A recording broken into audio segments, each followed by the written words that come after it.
We're good. Kia ora tātou katoa. Welcome to today's Te Konahiro o Te Awa Kairangi Council meeting. The emergency procedures are on the screen, and we will start with our karakia. Please join me.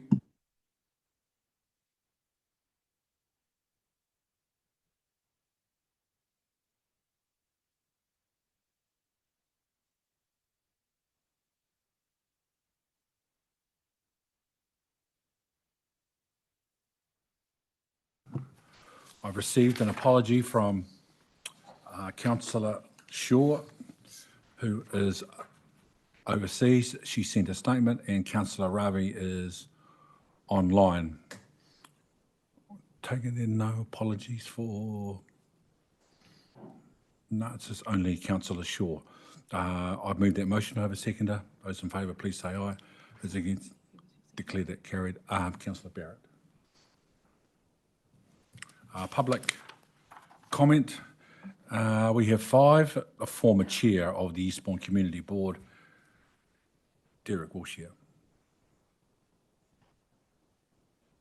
Derek?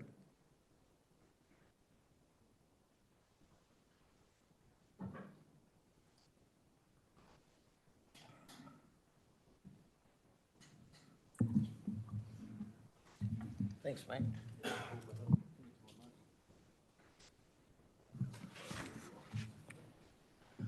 Okay. Oh. 3 minutes, Derek. Kia ora. Thanks, mate. You bring it closer, bro. Bull's treatment. Kia ora, councillors, Mr Mayor and councillors. My name is Derek Wilshire. I've had a career in which I work closely with local, regional and national government in New Zealand. It has been a pleasure and passion for me and remains so. I am very critical of the introduction and measures proposed by the current process.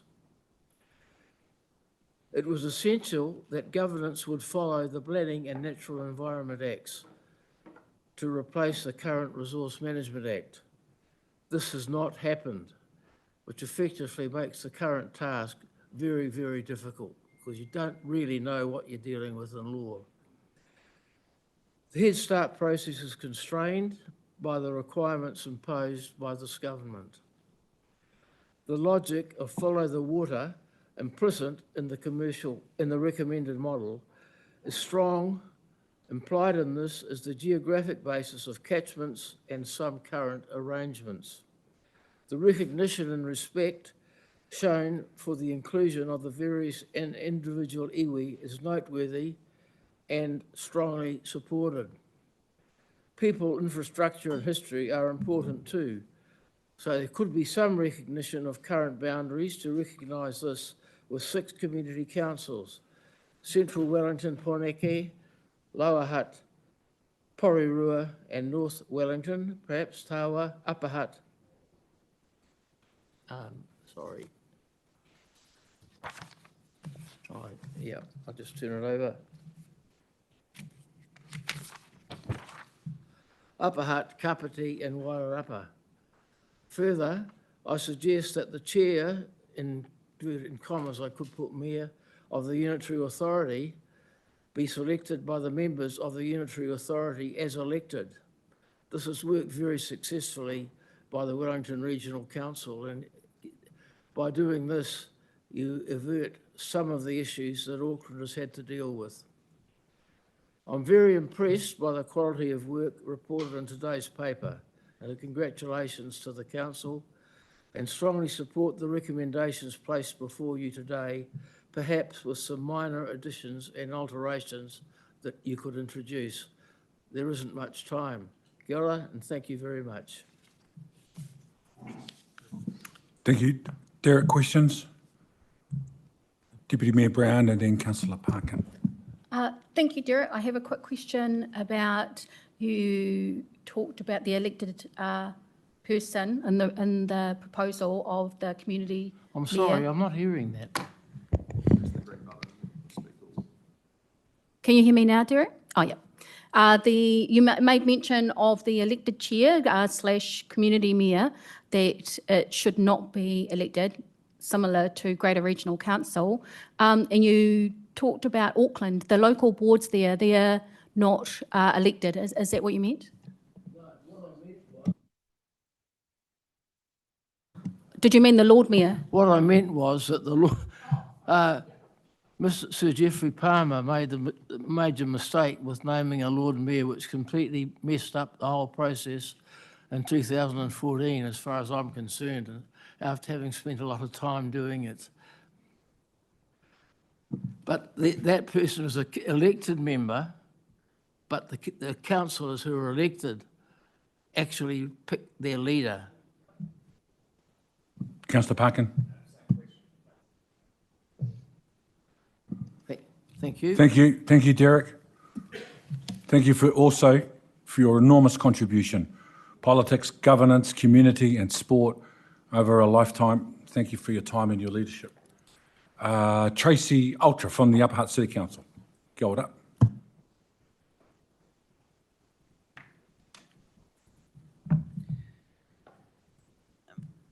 Thank you, Mayor Ken Latham.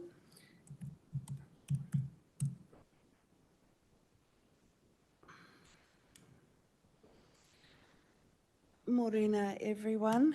I'm here today as an elected member of Upper Hutt City Council at the request of Mayor Perizet.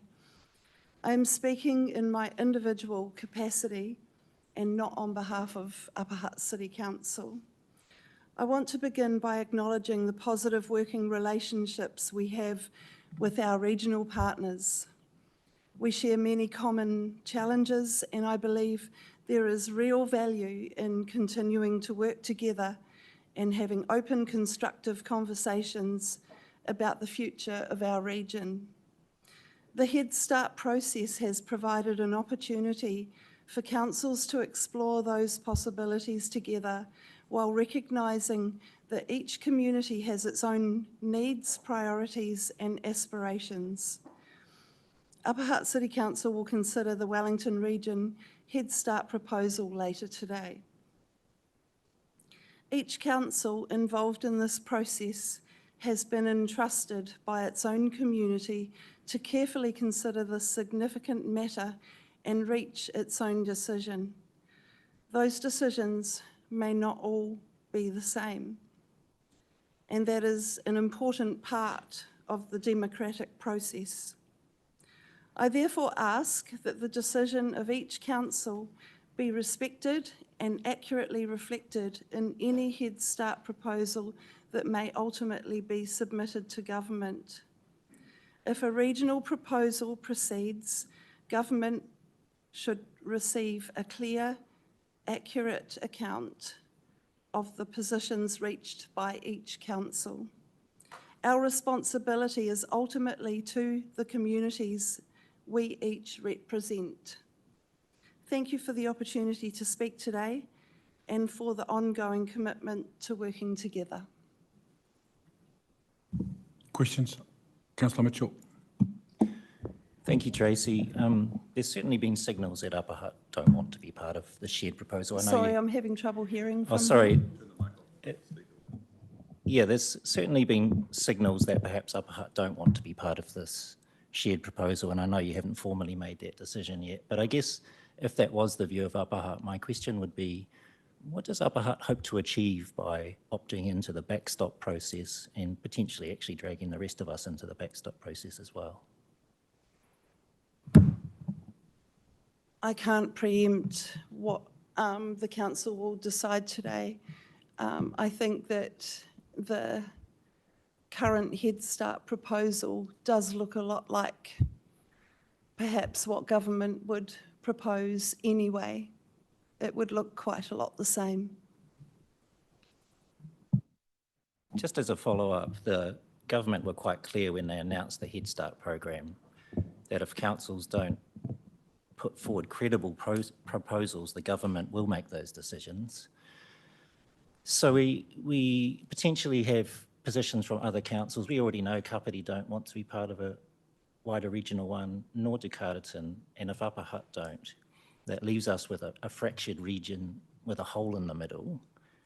Do you think that would amount to a credible proposal, to put in a proposal for a fractured region with a hole in the middle?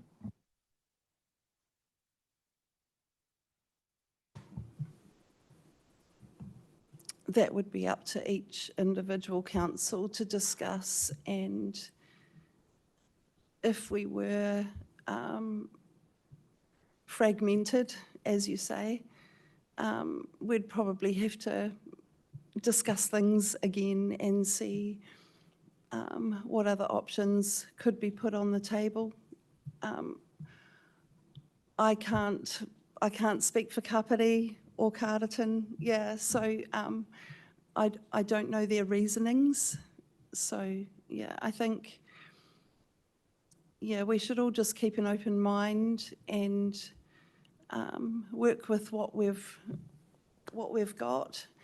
And the next part of the process would be a more formal process with government and with community consultation. Deputy Mayor Brown. Thank you for coming along and talking to us. I did have a similar question to Councillor Mitchell, but a question on following up from that, Tracy, is there a risk that if we don't put forward a proposal, because the question we're being asked is not whether to reform or to reform, that's not the question, it's what would it look like, and government have offered us to put a proposal or they will do it. Is there a risk? We have such a close relationship with all of the region, with mana whenua, and we've talked to a lot. Is there a risk that, I know you will have read the paper, that we would lose the community councils, which is the mechanism that gives our region some decision-making and ownership? Is there a risk we'll lose all that if it's left up to government to decide?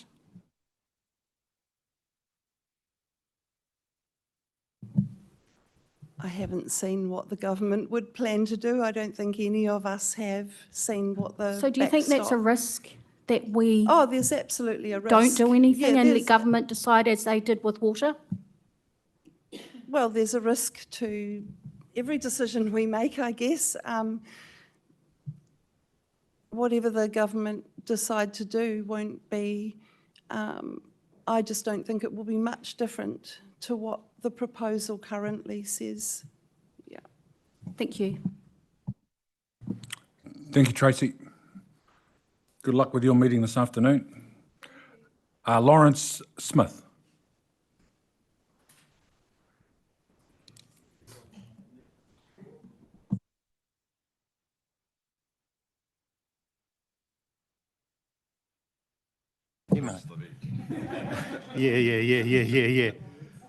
Yeah, hello, Mr. Mayor and councillors. Yes, Lawrence Smith.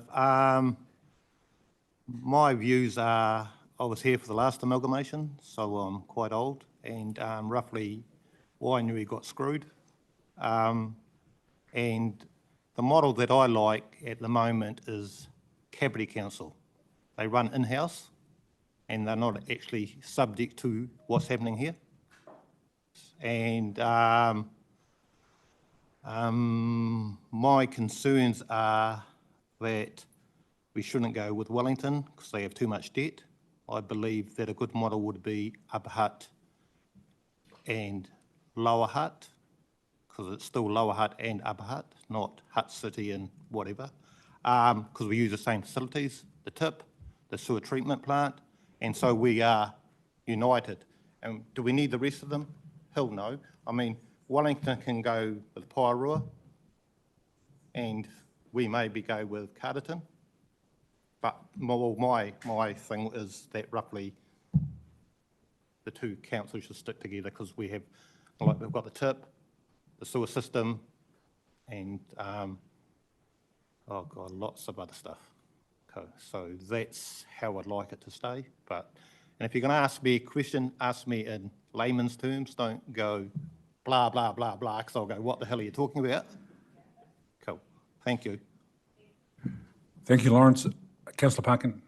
Kira, thank you, Lawrence. I will try and put this in simple terms. The reason that we're being forced to undertake this amalgamation is because Greater Wellington Regional Council has been wound up, which means that if we do this and we try and be a single unitary authority, which is what you're talking about with Upper Hutt and Lower Hutt City Council, all of those decision-making processes that are made by Greater Wellington Regional Council, so think about all of our environmental protection, our flood protection, and our transport, then get passed down to local body councils and split up across the region.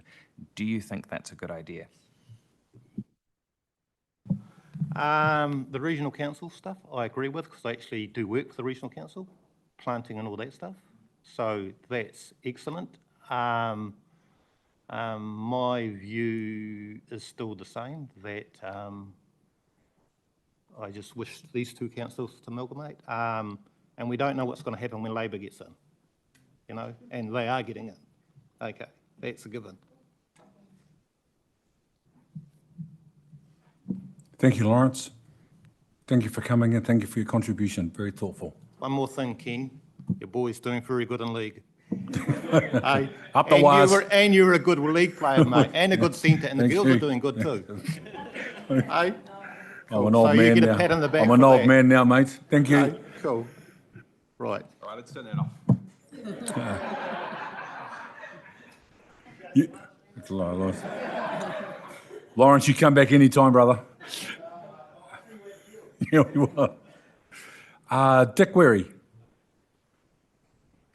Another long-time stalwart and enormous contributor in our local community over many, many, many years. Dick, nice to see you. Thank you for coming. Thanks, Ken. Let me see. Oh, no. Yeah, one of the first points I wanted to make is, I read the report very carefully yesterday, and as a result of that, I just looked at some of the financial reports of the surrounding municipalities, and it's apparent, and the pity is that this didn't happen 20 years ago. The expenditure on public transport and water is somewhere between 70% and 80% of all the municipalities in the region. And they are both regional entities. And the problem with the current structure is that the politics doesn't follow the money. It is hopeless trying to make submissions on public transport or on water because it's all detached from the body politic. This, with respect to public transport, will solve that.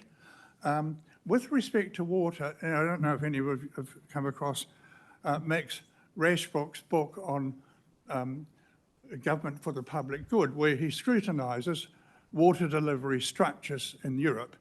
And he comes to the conclusion that the three best countries are Netherlands, Scotland, and the Republic of Ireland, all of which are parts of local authorities or government departments, unitary government departments or unitary authorities.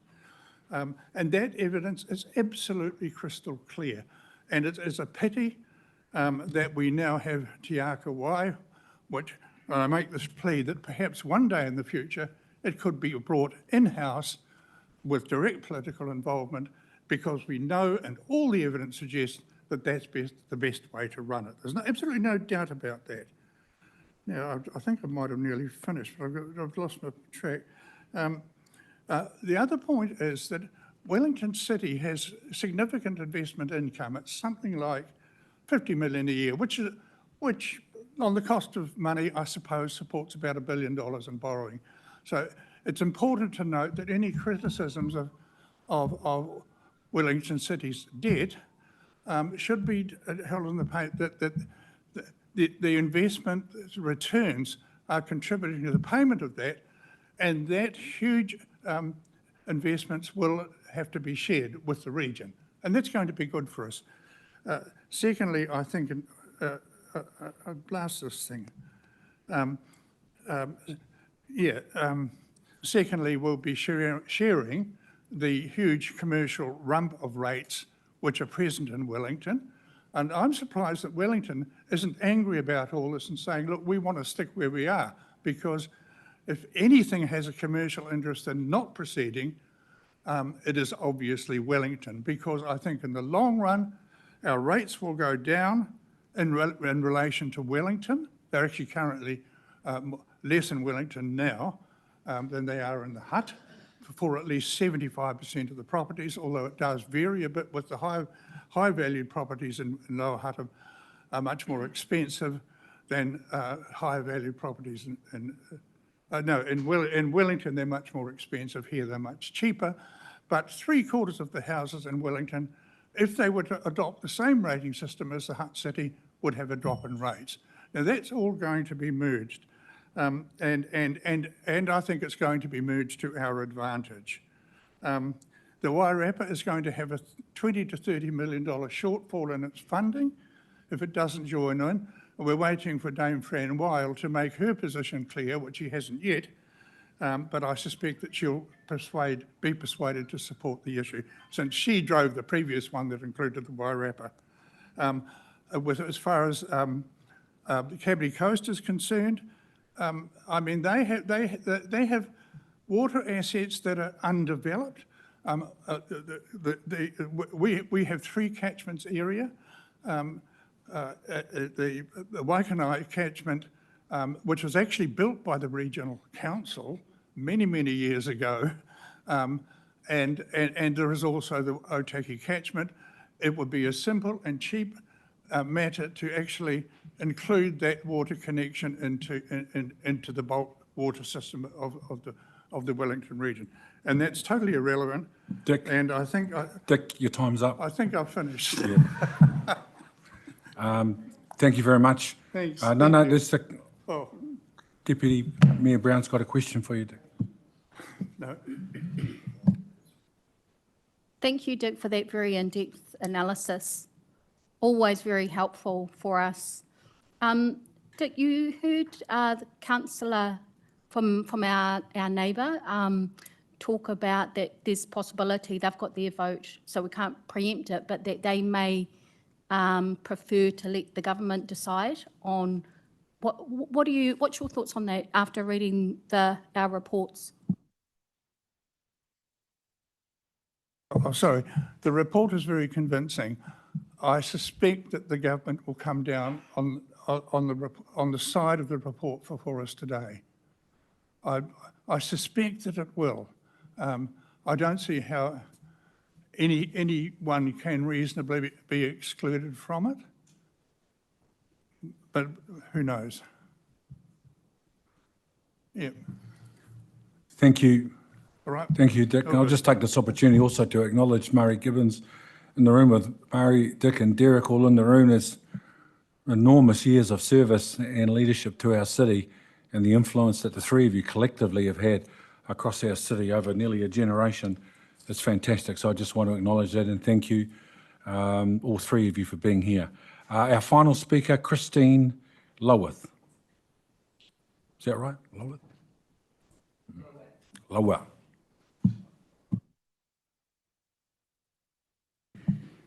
I'm just a ratepayer and been in the Lower Hutt since 1993. Ratepayers are struggling. How do you see this benefiting Lower Hutt's economy and the residents? Because that's important to us.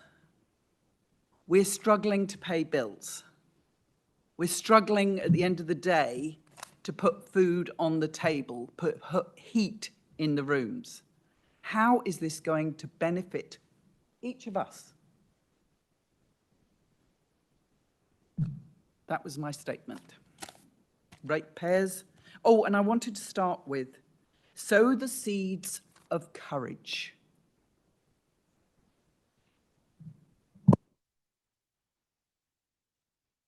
Thank you. Oh, Councillor Mitchell. Thank you. Your statement sounded like a question, so I should at least address it on behalf of the room. There is financial modelling that's included in our papers today that show over time there will be a financial benefit to ratepayers. Rates will be in the future not a huge amount lower, but lower than they would be without the amalgamation. So, and a figure I've seen is about $160 a year. So I guess my question to you is, do you see a benefit in that initially? When I've done calculations with Te Aki Wai and rates, no, I will be paying about 13,000 in 10 years' time. How am I meant to afford that as a pensioner? Well, if amalgamation goes ahead, the modelling shows you'd be at least $160 more able to pay it than you would be without amalgamation. So, you know, there is a small financial benefit in the financial modelling is the answer to your question.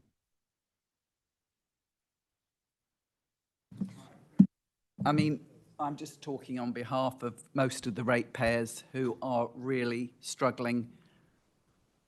And I like the idea of the councils on the amalgamation because then people can have a say. I am concerned about the ideology that goes on in Wellington and the misappropriation of spending on niceties and not essentials. Because essentials is, if the councils had spent on essentials and not niceties, we might not be in this position now. Thank you. Thank you, Christine. And thank you to all our speakers today for their contribution. Item 4, conflict of interest declarations in relation to our item. There are none. So item 5, the Wellington Region Head Start proposal on page 7 of the agenda. Tēnā koutou katoa, welcome everyone. Elected members, mana whenua, staff and members of the public who have joined us today. Thank you for being here for what is, without question, one of the most significant decisions this council will ever make. Today we make a decision that will shape the future of our city and our region for generations. This is not an easy decision. It is the most difficult decision any of us will make in our public lives. I can say honestly that it's the most difficult decision of my own time in local governance across every role that I have held. Central government has told us, all councils, clearly and repeatedly, that local government reform is coming. We have already seen significant reform with water. Local water done well became Te Aki Wai and the fast track legislation. We are seeing it again with the Resource Management Act and with planning, consenting and housing systems that will sit inside it. The question in front of us has never really changed. It has always been this: do we want to be part of designing our future, or do we allow the government to do it to us? Reform is coming either way. What is still open right now in this room is who writes it. Last year, as part of our local elections, we asked you directly, should Lower Hutt explore amalgamation with other Wellington councils? You told us 55 to 45% that yes, this conversation was worth having. We've all taken that seriously and it's guided everything since. From the moment this kaupapa was put in front of us by the government, we moved quickly. We did not wait to be told what to think. We went out and we listened. In 12 weeks, we had 65 engagements with small and large groups, heard from over 1,400 people in our community, and reached well over 100,000 more on social and mainstream media. We met with mana whenua, businesses, community organisations, schools, small groups, and with individuals one-on-one. Our stakeholder engagement event we held alongside our councillors was, in my view, the best collaborative community engagement I have been part of in my time in this role. Our stakeholder who is a powerful reminder that real partnership starts by listening. As one participant said, he tangata, he tangata, he tangata. Retain local voices and listen, while others challenged us to ensure our communities are able to have a seat at the table, not be on the menu, and to never lose the heart of our communities. To the elected members sitting around the table, I want to acknowledge you all directly. You have engaged thoroughly right up until midnight last night. You've listened, you have read the information in front of you, looked beyond our own boundaries to what is happening in other parts of the country. You have done this knowing it's an extremely difficult decision at a difficult time, coming soon after the impact of the government's water reforms. Big decisions rarely please everyone. This is the nature of leadership. We are charged with making difficult decisions for today and for the future, and I thank you for the commitment you have shown in working through an incredibly difficult process. This has not been easy, but it's what we are here to do. The real question underneath all of this is how we put ourselves in the best possible position for whatever government follows this one. Both major parties have spoken strongly about the need for local government reform. We know the current system and the tools we have are not working the way they need to. I want to acknowledge mana whenua and their leadership and their strong presence in this room and online today. That presence is a statement in itself. We follow your lead as rangatira, and we have valued working closely with Te Kāhui, whakareahunga throughout this process. And today, as we stand together on the sacred mat of our ancestry and reflect, which eloquently put in your letter the words, this is not a restructure of councils.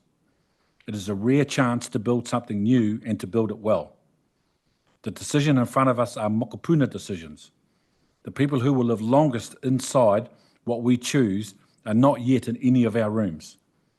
And they will not ask which council held preference in 2026. They will ask whether we built them a region that works, a whare they can afford, why they can swim in, whenua that is cared for, and a partnership that endures. If we make our choices with their faces before us, the politics of the moment gets smaller and the work gets clearer. We thank you, mana whenua, for your leadership, for your relentless focus on the taiao and on our people now and the generations still to come. If we are not prepared to make a decision, the government has been clear that it will make one on our behalf. We are not prepared to risk losing our representation and losing our voice by stepping back from that responsibility.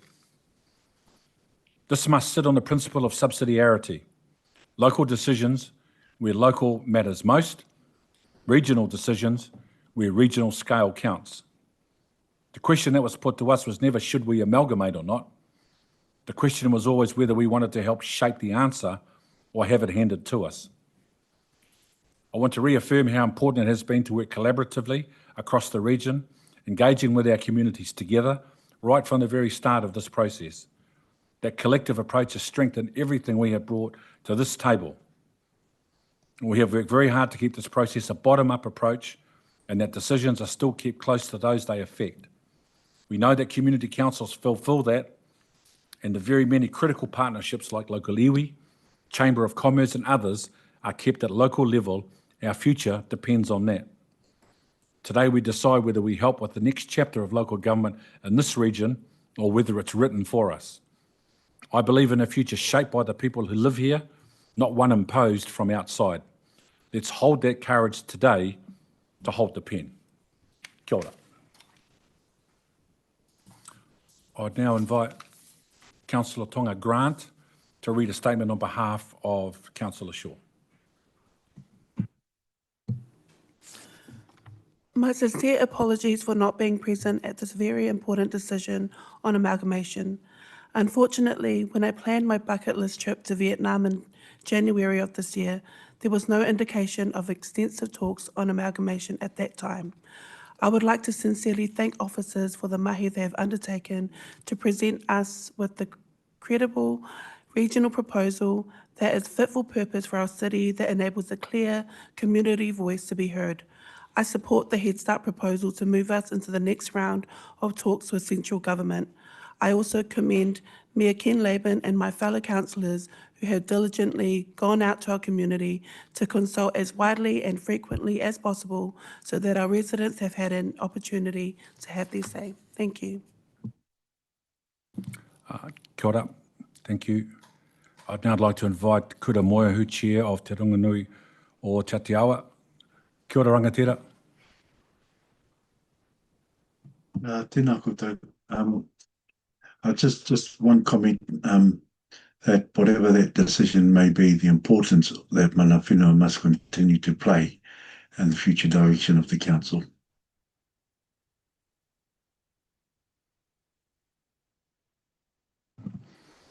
Thank you.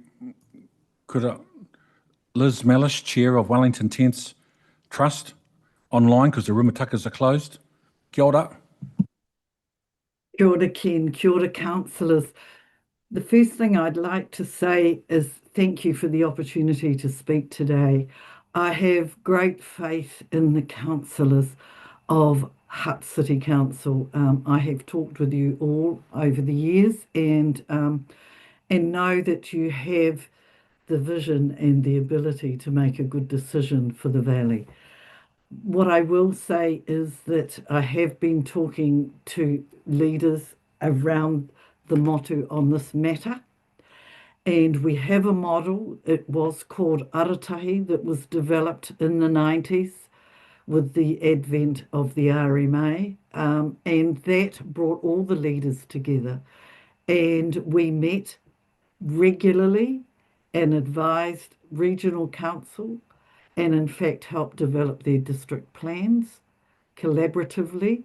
We can work together as iwi, and I'm talking Rangitāne, Kainunu, Te Atiawa, Ngāti Toa, Ngāti Raukawa, Te Atiawa, ki Wakarongatai.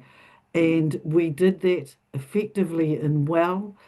And I think if the Head Start program is undertaken by all councils, and I'm aware of some of those councils looking to step out or stand on their own. But in spite of that, I think we can work together as a region, and we need to, so that we can look after our mokopuna and the mokopuna of our mokopuna. So what I'm saying is, in Te Ao Māori, we think 100 years out, not 3 years out. So I look forward to hearing your resolution today. Thank you. Ngā mihi. Liz, thank you. Helmut Modlik, Chief Executive Te Runga o Te Rangatira. Kia ora, Helmut. Kia ora, Ken Mea, and kia ora no tātou. Look, whānau, all I want to say is I couldn't be more proud of you than I feel at this minute. The every single word that that our mayor just spoke in connection with the principled process in substance and in spirit that has been followed in an intent, I just couldn't agree more. All we can do is be responsible for what is in our power and to lift where we stand, and this council and its leaders have done precisely that. I also, just as a last reflection, you don't see it, but from where I'm at, looking at the group of you as a group of leaders, I see at the front of the room a Pacifica Mayor, a nationalised British Kiwi CE, the flag of New Zealand and the Tino Rangatira flag. The imagery of all of you is an example to the rest of Aotearoa of what may be.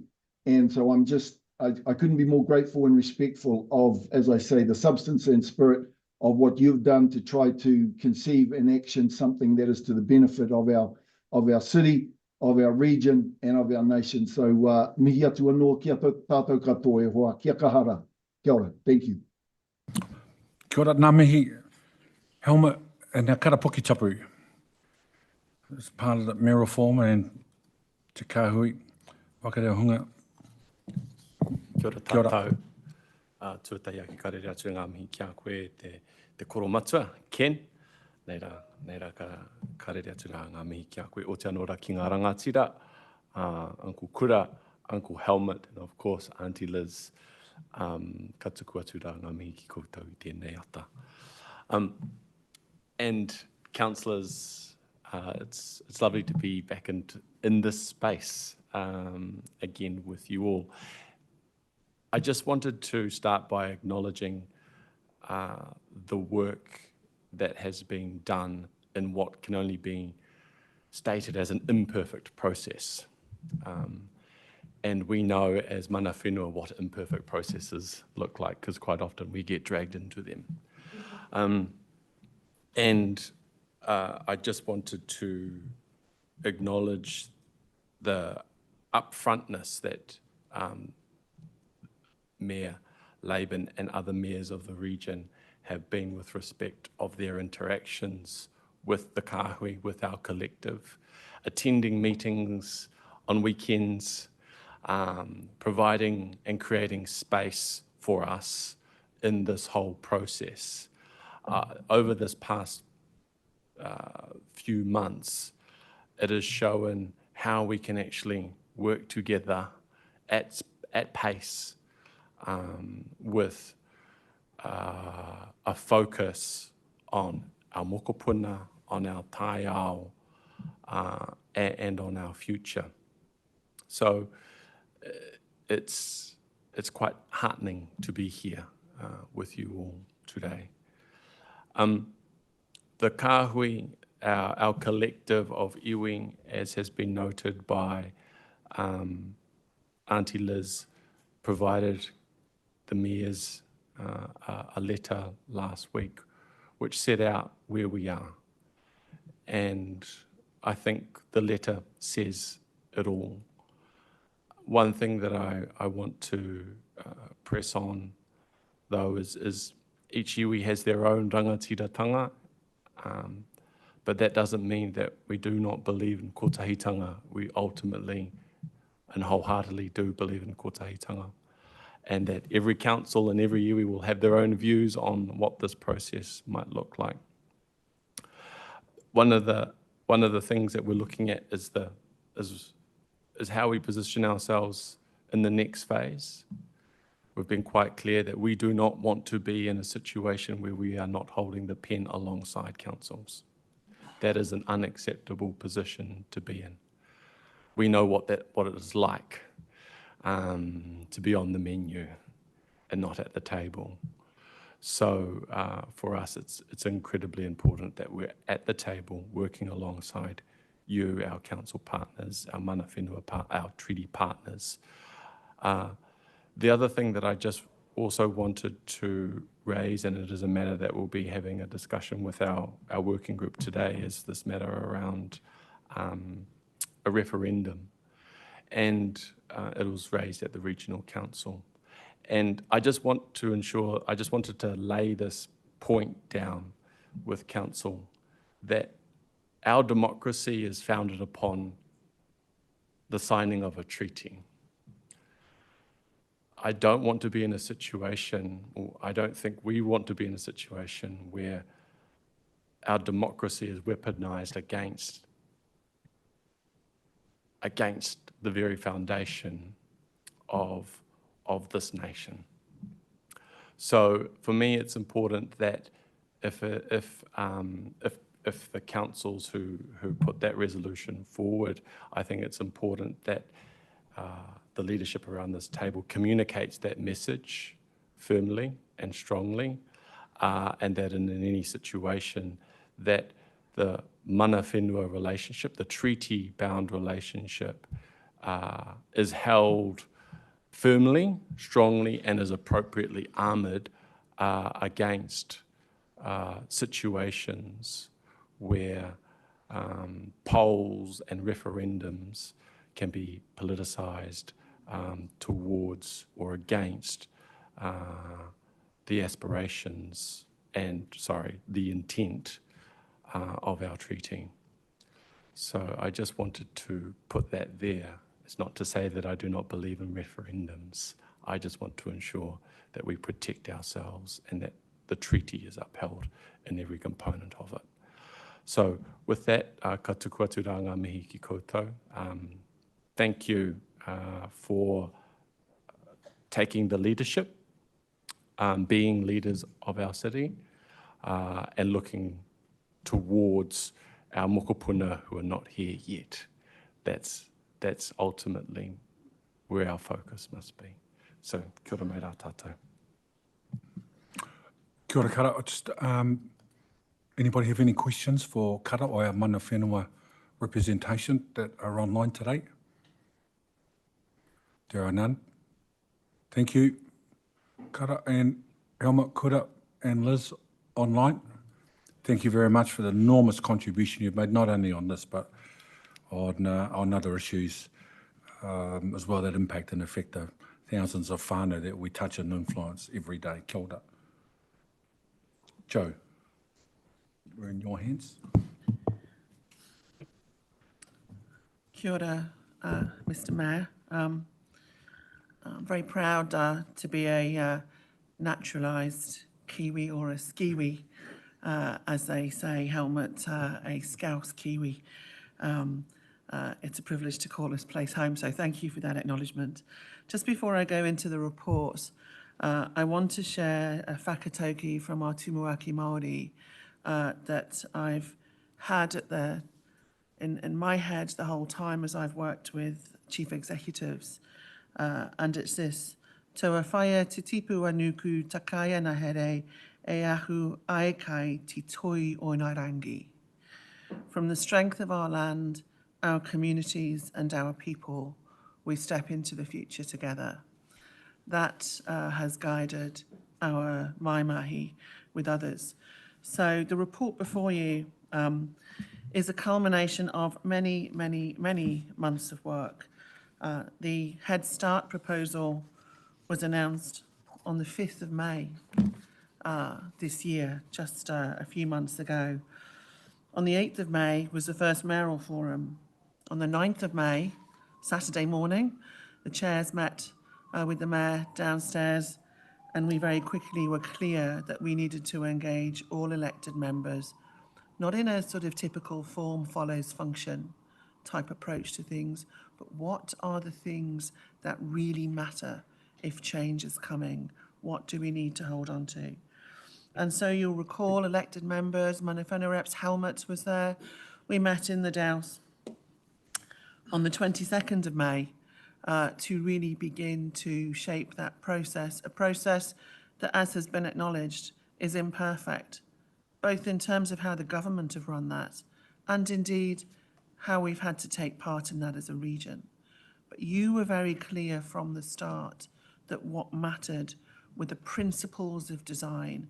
What are the things that we hold dear for our residents, our place, the good of our region? Not everybody saw that things like design principles mattered. People wanted to jump into formulas of X plus Y equals XY squared. That's not how you approached it. You gave us a very clear steer. And I hope in the work before you, we have done that justice. You were clear, as the mayor's indicated in his proposal, what matters, what could be local, should be local, and how do we do what we need to do at scale to plan for the next 30 years, for the growth that will be there for the next 30 years, for the jobs that will be there, for the transport, for the good of our whenua, in the context of the weather systems and climate and everything else that we face. So I won't go into detail in the report. You will also see that next to the report is the reflections back from the community engagement we did and the things that people and you have said matters and some design solutions that could be there for that. They are reflected in the recommendations before you today. If when those recommendations come to them, and I'm not suggesting that you will take them on board as is, you will have that debate and you will come to your conclusions, but we've specifically put in there the things that you have held dear, notably around community councils, the principle of subsidiarity, being clear that those things you have said and people have said to you matter, must come forward, and reserving this council's right to walk away. You have a number of decisions before you today. Are we in? Are we out? Are we at the table holding the pen, or are we on the menu? Decision number one.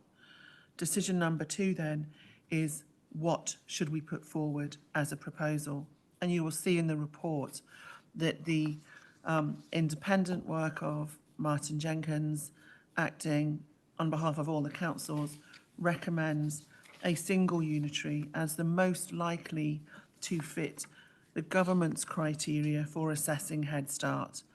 Those assessment criteria are at paragraph 42 of your report on page 15. It needs to support the new planning system, which is coming. It needs to simplify local governance. It needs to ensure there are economies of scale around regional strategic planning and effective delivery of key regional functions. They need to maintain local voice and they need to be deliverable. The funding and financing system for local government in Aotearoa is bust.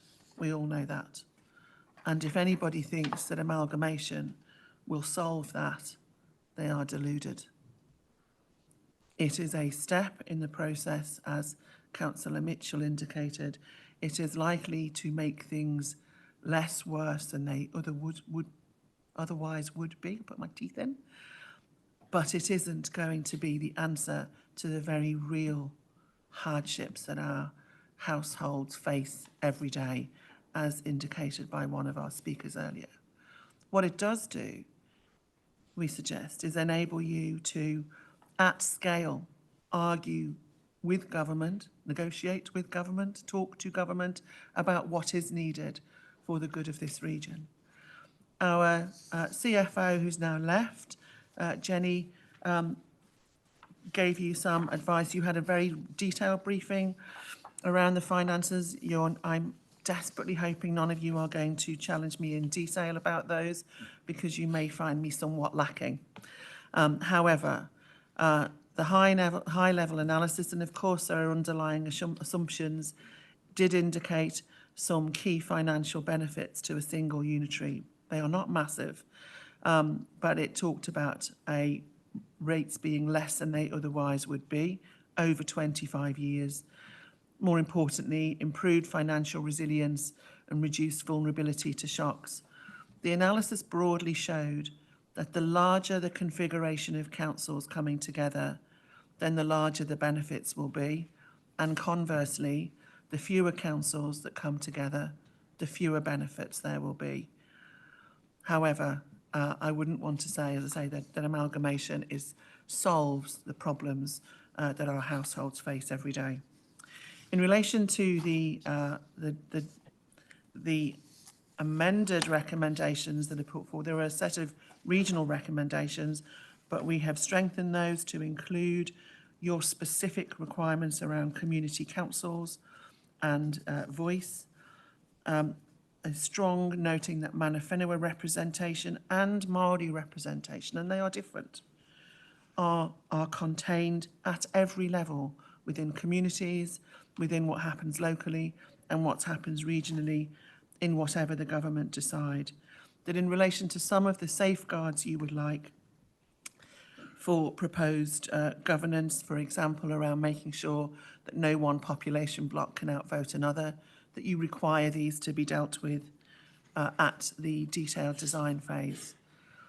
You will see that there's an additional recommendation to, because the Mayor will need to go with whatever you decide to the Mayoral Forum on Friday to put forward the view of this council, the position statements of this council, and what would then go forward to government will be what, if you like, within Head Start, the number of councils that covers the most population can agree with, picking up Councillor Ultra's point, a clear position from other councils about what their position is. That doesn't mean that their position overrides what might be decided by others, but everybody's position would be clearly stated on the record, just in case there is any last-minute do-si-doing, is that a phrase? Having to dance, then we couldn't possibly comment. Then there is a proposal here as an additional recommendation from those in your council papers to have the provision for an emergency online meeting on Sunday morning, online, should we need to deal with anything additional that's not in the recommendations. Finally, just in terms of what's before you, there is an amendment to recommendation 2, identifying that the reason you would choose the proposal that's put before you is because it's the one that best aligns with the criteria and is better than the alternative of leaving design to the government via the backstop. And the other proposals that are amended slightly is to, at recommendation 18, recognising the points Councillor Parkin raised, that the next stage of this process must be more transparent, with publicly open meetings and agendas. Rather, there'll be a need for the mayoral forum to do some of the work, but a bit like water with the partners committee, the key governance, including Mana Whenua at the table working with us, enabled that to happen. And the final change, bear with me, is that at recommendation 11, which currently states Community Council have meaningful decision-making strengthened by the requirements, that should say the unitary authority. Thank you, Councillor Brady Dyer, for spotting that slip of our pen. So as you go into debate, are we doing Head Start or not? What are we putting forward? And then authorising the mayor to go to the mayoral forum with the decision of this council to then enable a Head Start proposal to be submitted to government. And whatever we submit, it is the government who will decide what happens next at a cabinet meeting in September. So prior to the House rising, they will identify who they go forward with in Head Start. Anybody else is in backstop. I simply say one more thing on backstop. Bear in mind, if that was a choice, then it also not only does the issue around somebody else deciding, it does put you behind for all of the planning reform that comes in, which would basically be landing at the same time. And that might be something you want to consider. I'll stop there, Mr. Mayor, and take any questions. Councillor Parkin. Kia ora, Joe. Thank you for all your work on this. I know it has been incredibly pressured, rushed, and not an ideal environment, but I think that the proposal that you've managed to get together has some significant merits. I have significant reservations about whether or not it's actually a good idea to amalgamate, but that is not the question that's on the table. The question I do have, though, is in the government's proposal, we need to state our criteria for off-ramping. So if we decide that actually the Head Start proposal has not gone the way that we need it to, does not include the things that we need, then we need to state where our off-ramps are. Do you consider that the decisions and proposals that are on the table at the moment give us that option to off-ramp? Thank you, Councillor Parkin. Yes, I do. And that's specifically why those added, they may look like they're noting recommendations and insignificant, but they're not. They are saying, these are the things we have in mind when we make our decision to submit. And if you move away significantly from community councils or that local voice, if you move away from Mana Whenua and Māori representation, which we did not have in mind when we made our decision, then we reserve our right to say, here's our off-ramp.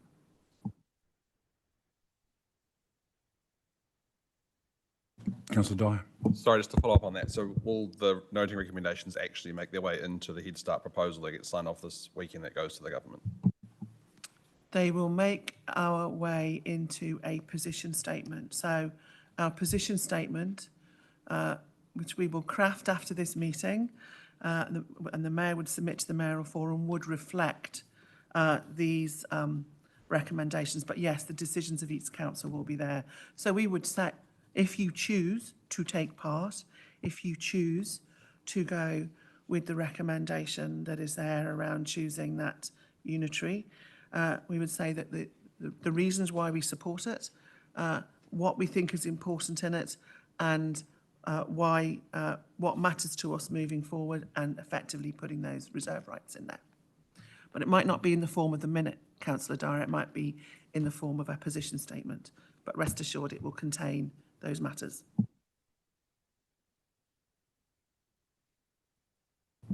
If there are no more questions, I'm... Sorry, I do have a number of questions. After today's decision, will council get any further vote on this proposal after the detailed design before Cabinet makes its final decision? Will it come back to us to have the sign-off after the detailed design? You will see in the recommendations that it anticipates, once we hear from government, which we expect to be early October, so at 18, we then come back to you and to this council, identifying how the detailed design would work, what the governance arrangements for that would be, what fun. So this is not a one-time only. This is to get us into Head Start, and recommendation 18 covers what then happens next. I can't say what that is right now because we need to see what comes out of that cabinet process. But very clearly, recommendation 18 anticipates the governance for the future direction of where we're at in that programme, being back in this room with our Mana Whenua partners. Yeah, I understand it. It says we're going to have some input into the design. That's great. But will it actually come back here as a final sign-off? Will we get a say on this at the very end of this process in March next year, once all this work's been done that the recommendations talk about? Will a report come back to this council to say, yep, we're doing this. We're confident that all those off-ramps we put in haven't needed to be used. We're now putting this final proposal to the Cabinet for them to make their final decision, or will it not? I think I've answered your question, Councillor Dyer. The proposal goes in. We don't know what the government's going to say. They might say, we're going to legislate A, B, C and D. Or we can, you've got your off-ramps in there. It's not, so all I can repeat is what I've said at 18. Everything that can and will be done here and not anywhere else. I can't tell you exactly what will be done because I don't know what's in that cabinet paper, which isn't written yet. And I do know from those leading this at the public service is actually they need to see what comes in to inform the next steps. I can't imagine that doesn't involve decision making locally.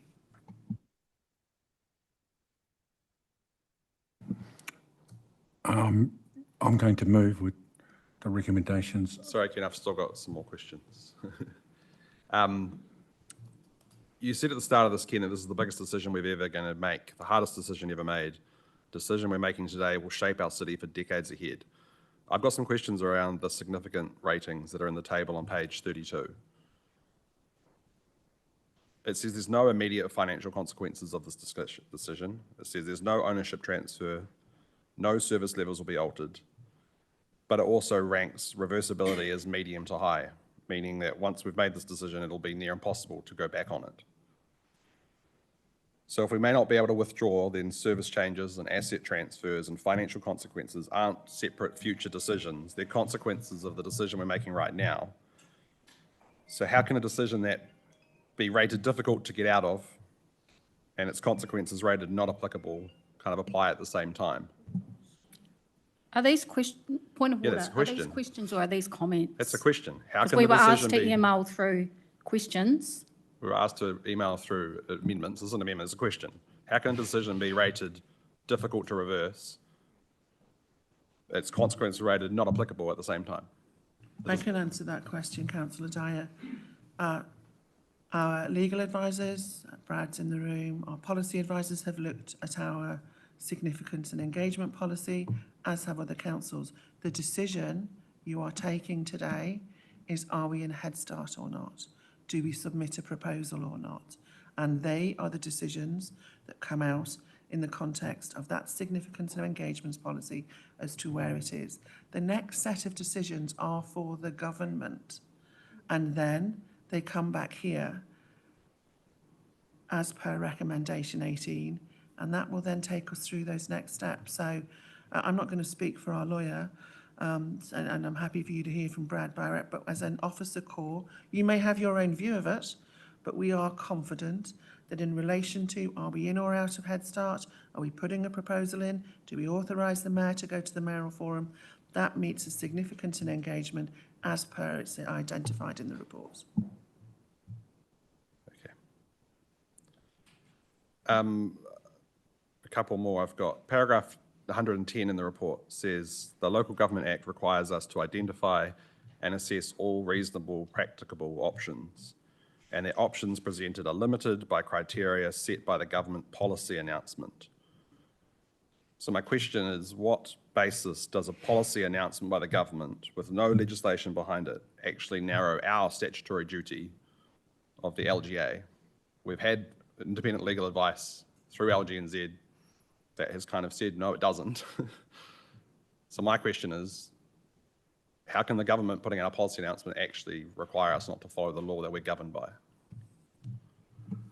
I'm satisfied again that we're complying with our legal obligations.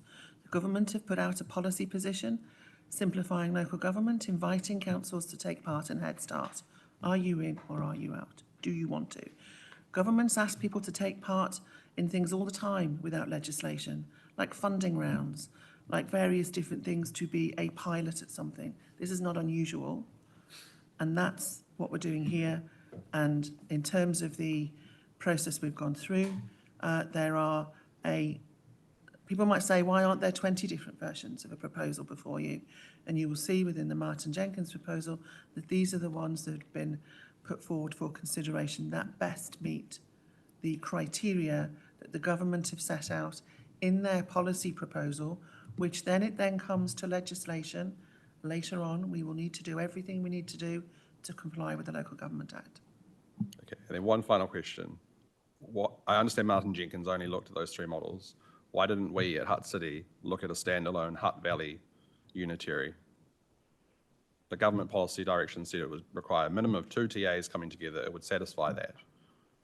I think you're getting into the debate, if I may say so. It's not a matter for me.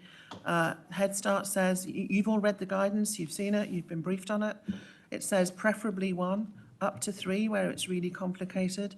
The Mayor has shared with you, all of you, his report back to Upper Hutt, who simply said, would you consider something? They didn't give any reasons and said it's hard to see how that would satisfy those criteria. But I think you're getting into debate and I'm keen not to be drawn into that.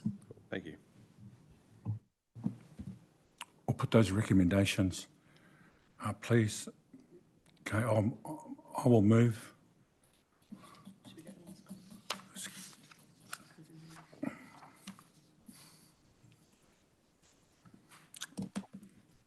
Item 2, Councillor Stellinger, that's your amendment?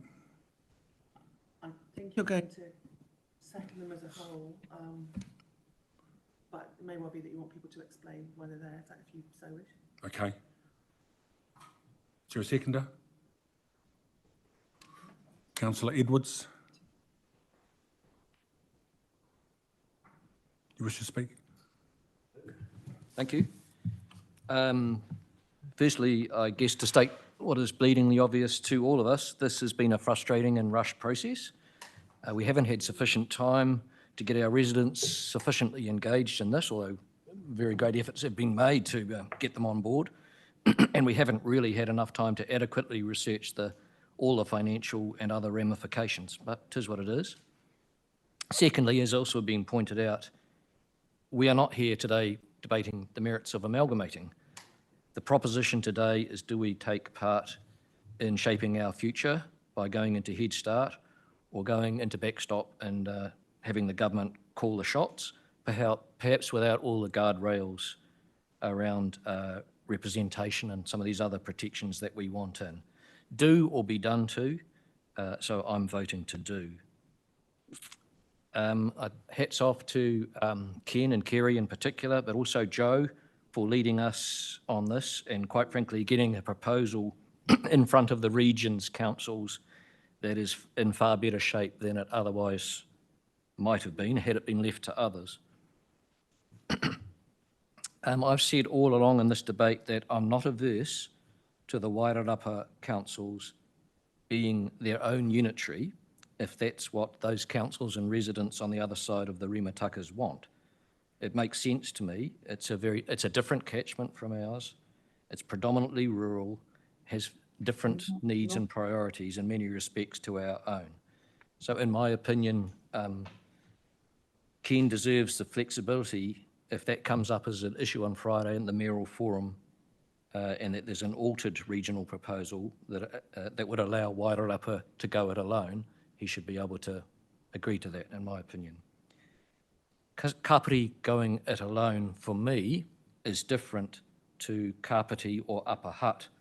Upper Hutt's where I think they're going to land with their proposition, because Kapiti and Upper Hutt's proposition, as Councillor Mitchell said before, undermines our proposal and risks the government saying, hey, you guys, you just don't seem to be able to sort this out, so we'll decide for you. We have our bottom lines of community councils built in, mana whenua and iwi Māori involvement, and we have the basis for negotiating a supermajority guardrail to stop any one council from dominating key decisions. That's all good. But in my view, we must also ensure, if community councils get the nod, that they're lean and mean entities, preserving local decision-making, but not having large bureaucracies. And this is where I agree with our public submitter, Mrs. Lowith. What our residents are ultimately concerned about, I think, they're concerned about a lot of things, but their bottom line is what's on the bottom line of their bills. And sure, what we're talking about could have many advantages, some efficiencies, better sway with the government for a city deal and so on. But I keep in mind, for me, what is a priority, fixing our Three Waters infrastructure. And we know there are some very big bills coming at our households over the next 10 years that have to be dealt with. So in my opinion, our ambitions as combined councils must take those Te Āki Wai bills into account, and every effort being made to keep costs down as a priority. Thank you, Councillor Edwards. Councillor Stallinger. I'll be supporting the recommendations today. Like you, Mr. Mayor, and some others in the room, this is round 2 of council amalgamation discussions. In 2013 or thereabouts, we had a super city proposal to be led by a Lord Mayor. As Mr. Wehry expressed, that was perhaps a bit of a death blow for it, just the use of that term, maybe. The Hut gathered a statistical survey of residents' views at that time. 80% were against it. And so the council took the view that it held a preference for the status quo, with shared services to be improved for regional services like transport. However, the council submitted a proposal which was a comprehensive fallback option if change was to take place, and that was for a 4-unitary model with a separate one for the Hutt Valley. Ultimately, the super city proposal was dropped due to a lack of public support. And here we are again today, but I would say we're here again today under vastly different circumstances than we were back in 2013. Essentially, we are on a burning platform, and we need to decide today which way we are going to jump. The regional council is being unwound, and so a new model is needed regardless. Government has issued an ultimatum. Submit a proposal that meets our criteria, or we'll design a new model for you that does. We have tried to make the most of the short time available. We've not asked our community if they want councils to be amalgamated or to be amalgamated under an alternative model such as a Hutt Valley unitary. Why do we not ask this? Because it's not an option available to us at this time. We focused on ascertaining what our communities most wanted to protect under a changed model. And the model we have on the table today includes those key protections, importantly by the way of community councils and supermajorities for key decisions at the unitary. Our circumstances are also vastly different from 2013 for other reasons. In those days, Hutt's debt and rates were well below the average of other councils, and we were repeatedly advised by Te Āki Wai's predecessors that our water infrastructure was actually in much better shape than Wellington or Potirua's. So we were quite alarmed about the impact amalgamation would have on our finances. Since that time, our council and other councils have been hit by a series of shocks. The Kaikoura earthquake caused extensive damage to facilities and infrastructure. Remediation and a subsequent focus on resilience is costing and has already costed hundreds of millions of dollars. We've had an upsurge in population requiring additional investment, and our wastewater treatment plants, mechanical and electrical equipment has reached the end of life and needs urgent replacement. And most significantly, we have seen a massive increase in the cost of replacing water infrastructure as well as maintaining our roads. So now I would say that our infrastructure is in a fairly similar state to the other councils surrounding us. Just for example, Wellington has their sludge minimisation facility, and that's been touted as a reason why we want to run a mile from amalgamation. But we have our main trunk sewer out to Pencarrow, which is, we've been indicated, could cost even more than that sludge facility in Wellington. And Mr. Wiri spoke very clearly, and I thank him for it, about other reasons why Wellington debt levels need to be kept in the context of their revenue streams. I won't repeat those, but they were well said. So I don't expect amalgamation to be a financial impediment for our city, as I had been worried about back in 2013. Yes, there'll be some high costs of transition, and they're not to be ignored, but they don't need to be applied to rates over the short term. I mean, they can be spread over the years through which indicated efficiencies are delivered. Overall, our city and region face big challenges. We know that our current forecasts are unaffordable. They will remain so even after the long-term planning trimming processes we will no doubt undertake earnestly in the coming months. Carrying on essentially as we are won't deliver the step change solutions needed for our region to thrive. Is amalgamation the answer? Not totally, and only time will tell what the result will be. I believe it will depend on the leadership that's brought to bear via the proposed organisation of scale and the authority that position and new entity will hold. For now, we haven't been tasked with answering that question as to whether or not amalgamation is the answer. Excuse me. Only whether we want to put this proposal forward to help design its form. As has been said before, it's better to be at the table than on the menu. In 2013, we were most definitely on the menu. We were not involved in the design of the proposal before us.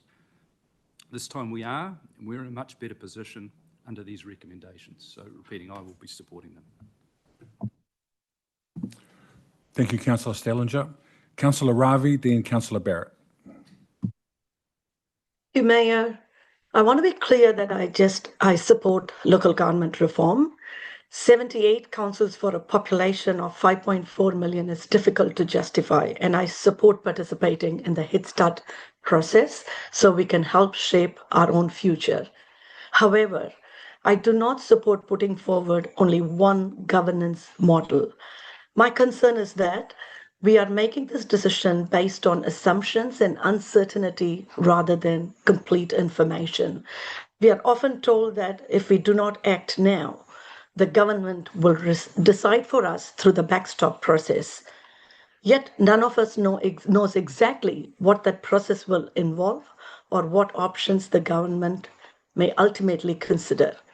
We can reasonably expect it to focus on efficiency, economies of scale, and streamlined systems and processes. But beyond that, there is a considerable uncertainty. That uncertainty should not prevent us from putting forward the options we genuinely believe best serve our communities. Our responsibility is to represent our communities with care, not simply anticipate what the government may or may not prefer. The survey I recently commissioned with more than 200 residents across the region sends a clear message. People support reform, but they also value local representation, and the strongest preference was for a Hutt Valley unitary rather than a Wellington-wide supercity. That is why I believe we should not limit ourselves to just one option. Whether the government ultimately accepts it or not, we should put one or two additional configurations on the table, including a Hutt Valley unitary. Accordingly, I will be moving an amendment that if we are accepted into the Head Start process, Council also recommends exploring one or two additional governance configurations alongside the current proposal. And I do acknowledge what Councillor Edwards and Stallinger have just shared, and those are key points that I have also considered in my decision. Thank you. Thank you, Councillor Barrett.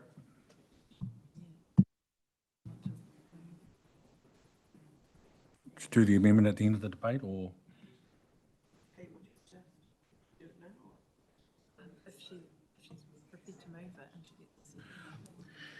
Mr Mayor, if Councillor Ravi wishes to move that amendment, she would need to move it. It would need to be seconded. I simply point out that any proposal that goes into Head Start that has more than one option is not compliant with Head Start and will put you in the backstop. And that you just may wish to bear that in mind before it's formally seconded. I think Councillor Ravi, are you formally moving that recommendation? Yes, I would love to. I would like to formally move that recommendation. Thank you. Cognizant of the fact that it's likely to not be, that it won't be compliant with Head Start and is likely to put you in the backstop? Yes. Then in that case, it needs a second, Mr Mayor. I'm happy to second it for debate while I read it. Councillor Mitchell.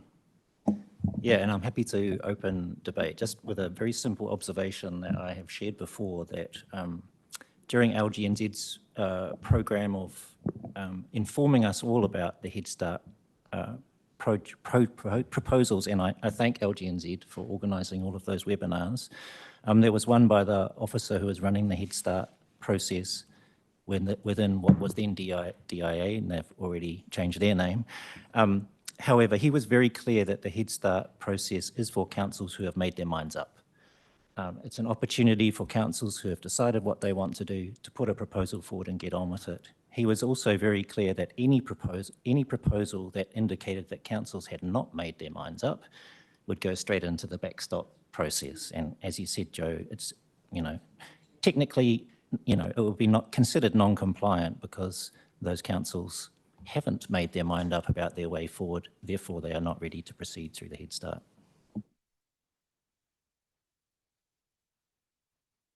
Councillor Edwards.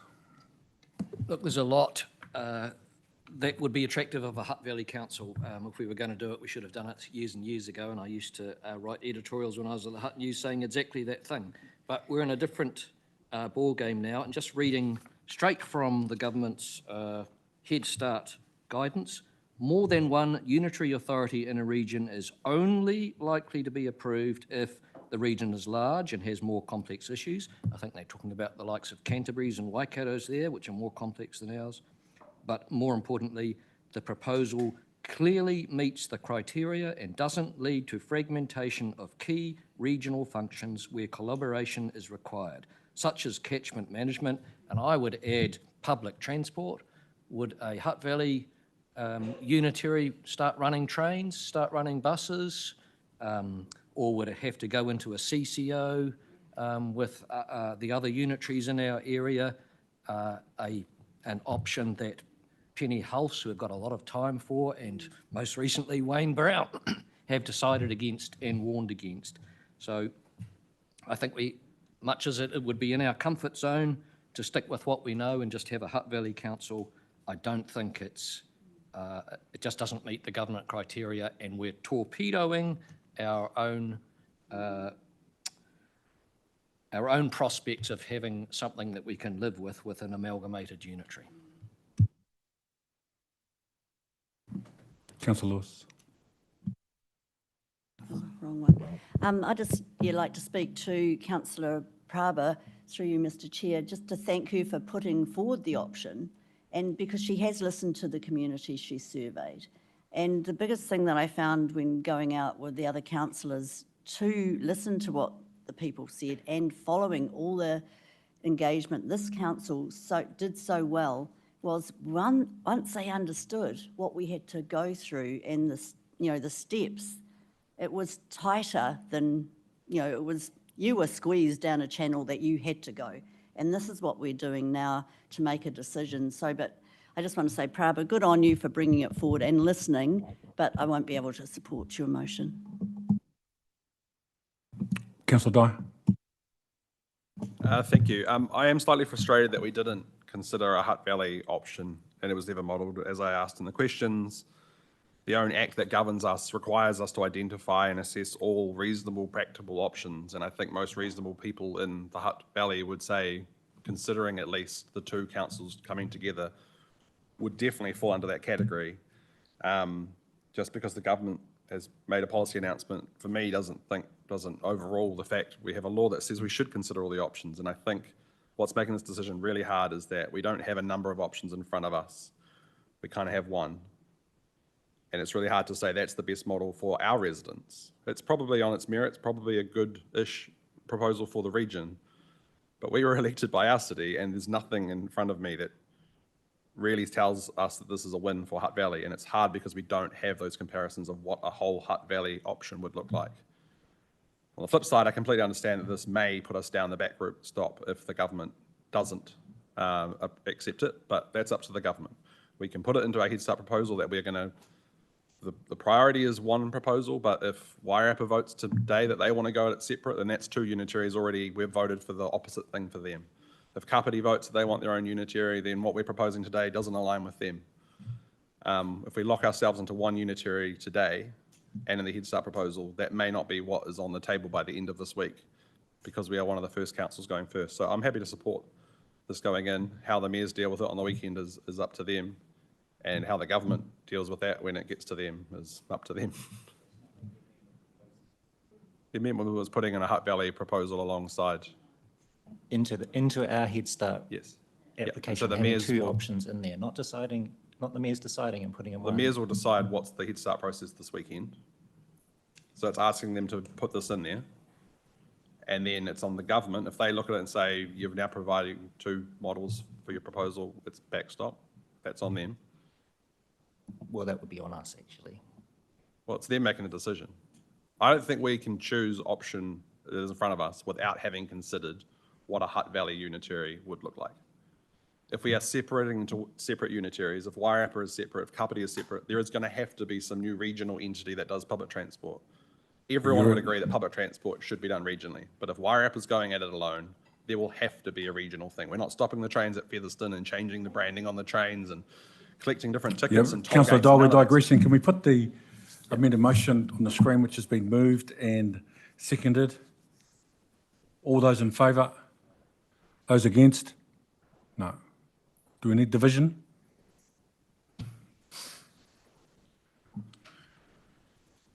Voting is on the amendment that is on screen, and it is either for the amendment or against. Mayor Labourn? No.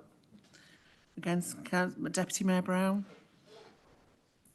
Councillor Barrett? Councillor Dyer? Yes. Councillor Edwards? Councillor Tui Lewis? No. Councillor Mitchell? No. Councillor Parkin?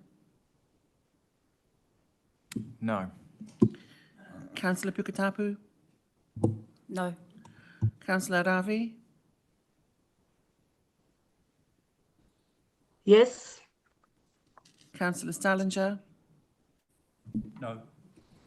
Councillor Grant? Carl. Councillor Young? No. That amendment's lost, so you're now back in the debate on the recommendations that have been moved and seconded. Thank you, Mr. Mayor. Thank you. Councillor Barrett? Tēnā koe, kura. Liz, nice to see you there. Mr. Mayor, you said this in your opening statement. This is the most difficult decision ever. I'm not going to go over the points already made very succinctly, I think, by Councillor Edwards and Councillor Stallinger.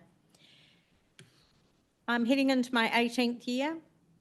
This is not a new decision, but it's a very important one. And this time has finally, after all this time, become a reality that we have to face. We have a chance to design our way forward, and I do think now is the time to do it. The people who I have spoken to, as I'm just trying to get down here, the people who I have spoken to have quite rightly said, we are afraid. I know I won't move down. We are afraid for a number of reasons. But if it has to happen, then don't forget what Aotearoa stands for, what our little piece of paradise stands for. I'm just going to turn it over to my notes because it won't work on here. We are governed, we are shaped by the treaty of this country, which talks about a multitude of things, and it talks about our people, our country, our way forward. We cannot lose sight of that. This is what is in here, which I'm pleased to see. The voice of the people, once again, it's in the proposal that is here. The future for our rangatahi and our communities, once again, it's in here. We are putting one step forward by supporting this proposal, and there is still a way to go. I, for one, am not prepared to sit back and roll over and let things happen to us. We need this proposal to say, we're here, look at us, understand us, listen to us. We need a place in this future. Kia ora. Thank you, Councillor Brown. Councillor Tonga Grant. Me taki, Mr Mayor. When I made the decision to run for council, talking about amalgamation wasn't on my bingo card. And as a first-term councillor, this is really taumaha for me, thinking about the decisions, hearing people's concerns and their struggles, because I feel them too. And also thinking back to actually, at the heart of it all, what are my children and my grandchildren going to inherit based on this decision that is ahead of us? You know, Kara talked about writing or having a hand on the pen and being able to write those decisions. And actually, yes, I want to be able to be a part of writing those decisions and the histories of what decision was made today. And I'm not prepared to let someone else make that decision for me. I stood on having a voice at the table, and this is the opportunity for us to have a voice at that table of what being amalgamated looks like. I was thinking as I listened to everyone's kōrero today is the whakatauki, kawa mate wheke me mate ururoa. And for me, I'm not going to be in a hard spot and say, okay, whatever, I'm going to fight until we get to a place where our voice and our people feel like they're being heard at that table as well. And so I will be supporting a proposal for the Head Start. Yeah, and it's not been an easy one, but one that we have to make. So, yeah, ngā mihi. Malo pito. Councillor Parkin. Karen, thank you, Your Honour. So for me, this is clearly the lesser of two evils. We are not in a situation where we are anywhere near where I would like us to be, but we are working within the bounds that we have been given by central government. And I'd first off like to thank officers for all of the mahi that they have done. They have leveraged other work, particularly Auckland's learnings, and Auckland got an awful lot more time to play with this idea, and I hope that we manage to actually get more of the ideas taken through to the final proposal. But I do note that this process is overriding the wishes of many of our communities, both within Te Awakarangi Kitai, but also within the wider Wellington region. And we will hear and have heard from many communities that this is not the way that they would want things to happen. But we need to be clear, this has been forced on us by central government. And I go back to what Perry Zay said at the very start of this. What problem were we trying to solve? Removing Greater Wellington Regional Council disempowers our environmental protection.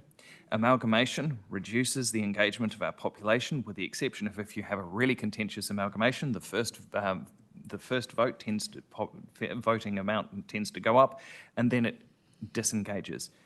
This is not a solution to a problem. This is creating problems. But we are given the opportunity to choose where we shoot ourselves in the foot. We can choose to shoot ourselves in the little toe, or we can let somebody else take our big toe off.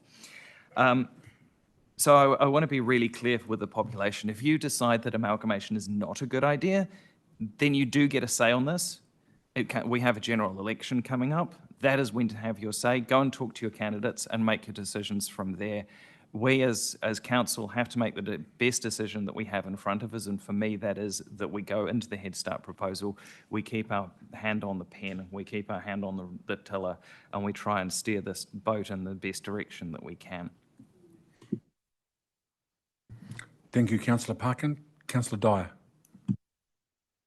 Thank you. I've genuinely been really struggling with this decision and going around in my head a lot over the last 3 months as it's been formulated. Up front, I really do want to acknowledge our staff that we have here at Hutt City Council. They have done amazing work while also keeping everything else going under BAU. And I know there's been some very long hours by some of our staff. And so I don't want anything that I say to be a reflection on their work, because I know they are working extremely hard under extremely tight timeframes because of the government's mandate for this. Those on the previous council will know that this amalgamation conversation was inevitable. That's why we asked the referendum question at the last local body elections.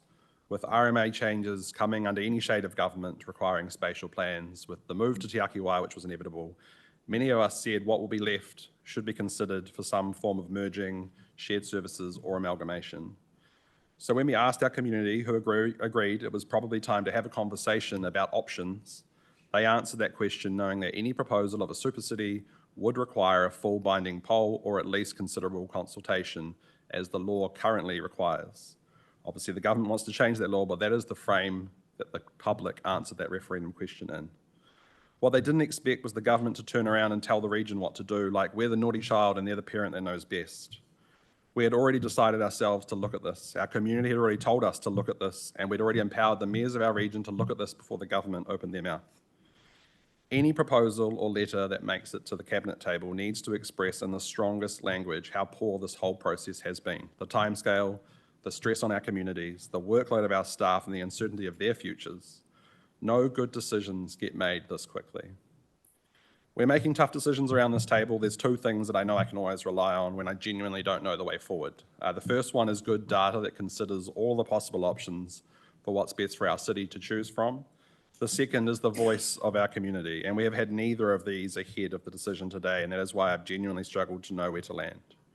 We don't know what this will mean for rates for our ratepayers. We don't know how the debt will move around and whether we'll be dumped with Wellington's debt. On the one hand, we're holding the pen. We get to ask the government for more, and they can still say no to that request. On the other hand, we go into a process with far more uncertainty. We may lose the ability to ask for certain things. Maybe the government will decide the lines on the maps, but we will still have a say. And we should remember who we are. We're a region containing the capital city of Aotearoa, New Zealand. If we genuinely wanted to, we could stand up to the government, tell them thanks, but no thanks. We're doing this on our time frame. We're not doing Head Start, which is a rushed approach, fast-tracked. We're not doing Backstop, which says this work will only be picked up post-2028. We will tell them that we'll keep doing the work that we'd already decided we were going to do to consider what model or models are best for our region and, more importantly, for our city. And they would be foolish to continue with the thinking that they know what's best for us. Two other final points I want to make on the financial uncertainty. We're being asked to approve a proposal with establishment costs of $250 million. Roughly half of that falls in the year immediately before establishment. We'll be funding that upfront in a rates capping environment against benefits that spread out over a 25-year horizon, which could make it less worse.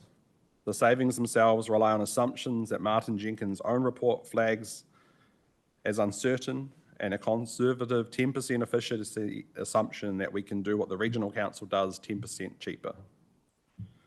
Over the weekend, someone came to me at one of my drop-in sessions I've been hosting who didn't have a clue about what Head Start, Backstop was or any of this, and simply asked, what's all this about? And it required me to kind of come out of the weeds, out of the details, and explain the proposal in front of them. And when I finished, they asked a question that's had me thinking since. What you're describing isn't actually that different from what we have right now. A regional entity doing regional stuff, a local council doing local stuff. We haven't probably asked the question, why would we spend $250 million as a region to end up with something that's kind of similar? Some new lines on a map, different seats around different tables don't actually fix the problems that our residents are dealing with. How are they going to be able to afford to live in their own homes? Yes, the proposal could provide a stronger regional voice, but we could do that right now. We could get a regional deal right now for Te Akiwai. That's where most people are feeling pain in their pockets with their water bills. There's obviously the election uncertainty that's been touched on, so I won't go there, but there is a general election in November. Another point I want to make is that I'm really frustrated by the time frame, and what limited time we did have, I don't think we utilised that well when it came to consultation. Every council asked different questions at different times and different processes through different forums. We had an invite-only stakeholder session. Wellington City Council had 2 days of public hearings. Everyone kind of did things slightly differently. I feel like this was a test for the region of how you can work together to create a proposal. I'm frustrated that elected members were never actually brought together regionally. We asked and the answer was no. I've forwarded through a number of recommendations that GW passed yesterday that I would like to move. I understand a couple of them have been merged into the existing recommendations, but I'm happy to read them, or we've all got them in front of us. I think it's just recommendation 2 that drops off, which I saw when it was being scrolled through. I'm happy to read these while they come up on the screen so we can vote on them. Notes that the Head Start proposal timeframe has not allowed sufficient time for appropriate involvement of elected members, iwi reps and communities in the process to date. Notes the short timeframes imposed by the government have led to cursory engagement with communities across the region to the point that no proposal to the government can be said to be the result of quality and sustained community involvement. Are you able to bring these up and then I won't have to read them out? I can. Okay. Just a point of clarification for the meeting. Councillor Dyer, you seconded the first amendment and you can't move another amendment. In that case, I'll move Councillor Dyer's amendments. And I'm happy to second it. Councillor Dyer, you cannot second the amendment. I will second that. Nobody who has moved or seconded an amendment can do a further one. So those who haven't can. It may be an idea to see exactly what they are before one decides to do that. And Mr. Mayor, I'm just conscious of time. You might want to break at some point. I think Chris wants to remove recommendation 2 as that's already been amended within the recommendation. Yep. Sorry, just on that suggestion that maybe we're due a break, if some of these are already included or partially included, I think there's a bit of unpicking as to what remains. So could we take a break and that can be sorted out? Well, perhaps those who intend to move and second something could identify what they intend to move and second. They could, but we could take a break while they do that. Yeah. 10 minutes, 25 past?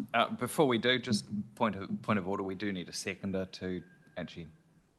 Councillor Michelot, did you second? Councillor, you need to identify what it is as a matter of governance that is being moved and being seconded and whom is doing it, rather than people saying, I'll move something, I'll second it, and we don't even know what it is. Yeah, you adjourning for 10 minutes? Yeah. Okay, we'll adjourn for 10 minutes and try and sort this mess out.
So we'll deal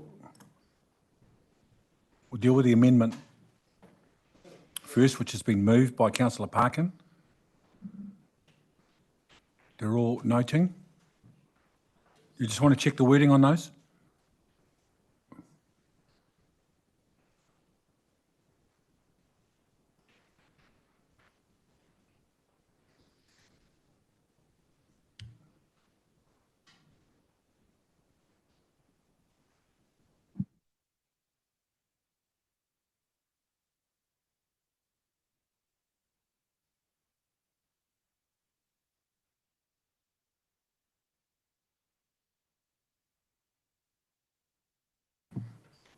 You happy, Councillor Parker? We need seconder. Councillor Mitchell.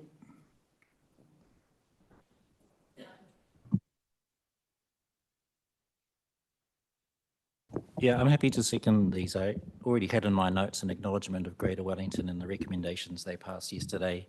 And in particular, noting that they are explicitly excluded by government from this process. So their recommendations, they made them knowing that they were speaking out into the wider world, but not into the conversation that will be had at the mayoral forum. So I think that's the intention actually of my colleagues, is to introduce these, at least in a formal manner, to those discussions of the mayoral forum. I'm very happy to support them on that basis.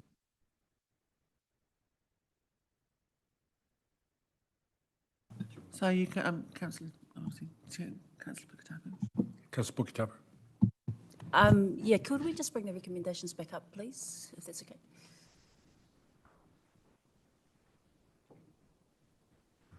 I just want to touch on recommendation 20. We actually currently have iwi representatives here on our screen and in the room, and I'm a little bit unwary about voting on any recommendation that is about them without having their view and understanding actually what the experience has been from their perspective. I think the positioning I'm taking, what I'm hearing from this meeting is that if I was to put it into simple terms, it's Hutt City Council and mana whenua, not Hutt City Council and please can we ask for iwi involvement. So I'd like to understand iwi's perspective of whether or not they'd like that put in there, and if that's okay, if they would okay with that, then I'd be happy to support that.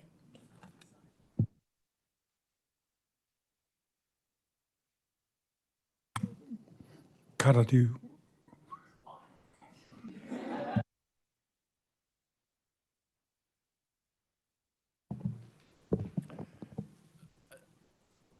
This is a process that has been requested or put to councils to lead out. It's yours. It's within your gift. We are mana whenua partners working alongside councils throughout this process. It would be fair to say that if I was to look at other iwi who have participated in this process alongside their councils, that the level of engagement and participation provided for through the regional working group, the CEOs Forum and the Mayoral Forum, and by virtue of participation in this forum, that it has been a thorough process with iwi.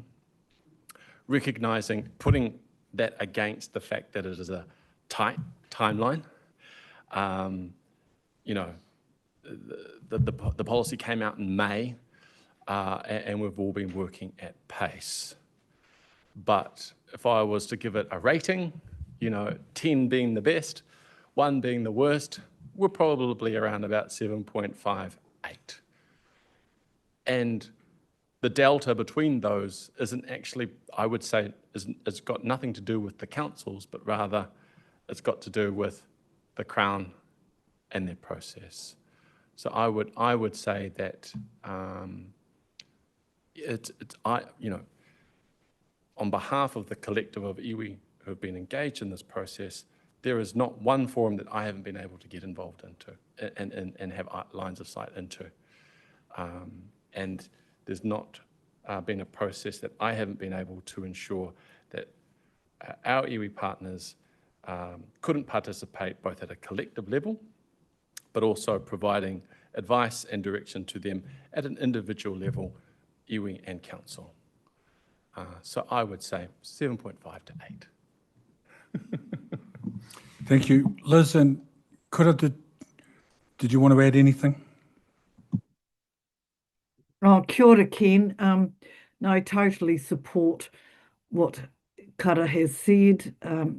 Certainly every iwi member I've talked to have, and as with everybody, there's a variety of opinions and concerns, but they understand absolutely that we want to have a hand on the tiller or hand on the pen beside you as things happen, because we know it's inevitable. And even though everybody says it's rushed, this is what I will say. This has been talked about since, what did you say, Tony Stellinger, 2013? And certainly we just sort of feel like it is time the region acted together. This petty stuff is just not the thing. Liz, thank you, Kura. Saw your message come through supporting Kara. 7.5 is very healthy. I've just done 4 terms on the regional council. I can tell you they are not 7.5. So those amendments have been moved, and Deputy Mayor Brown. I've just got a question that if Councillor Dyer, if to carry on with it, do we remove iwi from that because they don't support that? If Councillor Dyer wants to continue, which is put Parkin, then yeah, I would. 'Cause they're all Given that iwi have stated that they actually feel that the timeframe has been sufficient for appropriate involvement for them, I'm happy to strike iwi representatives from whatever number that was, 20.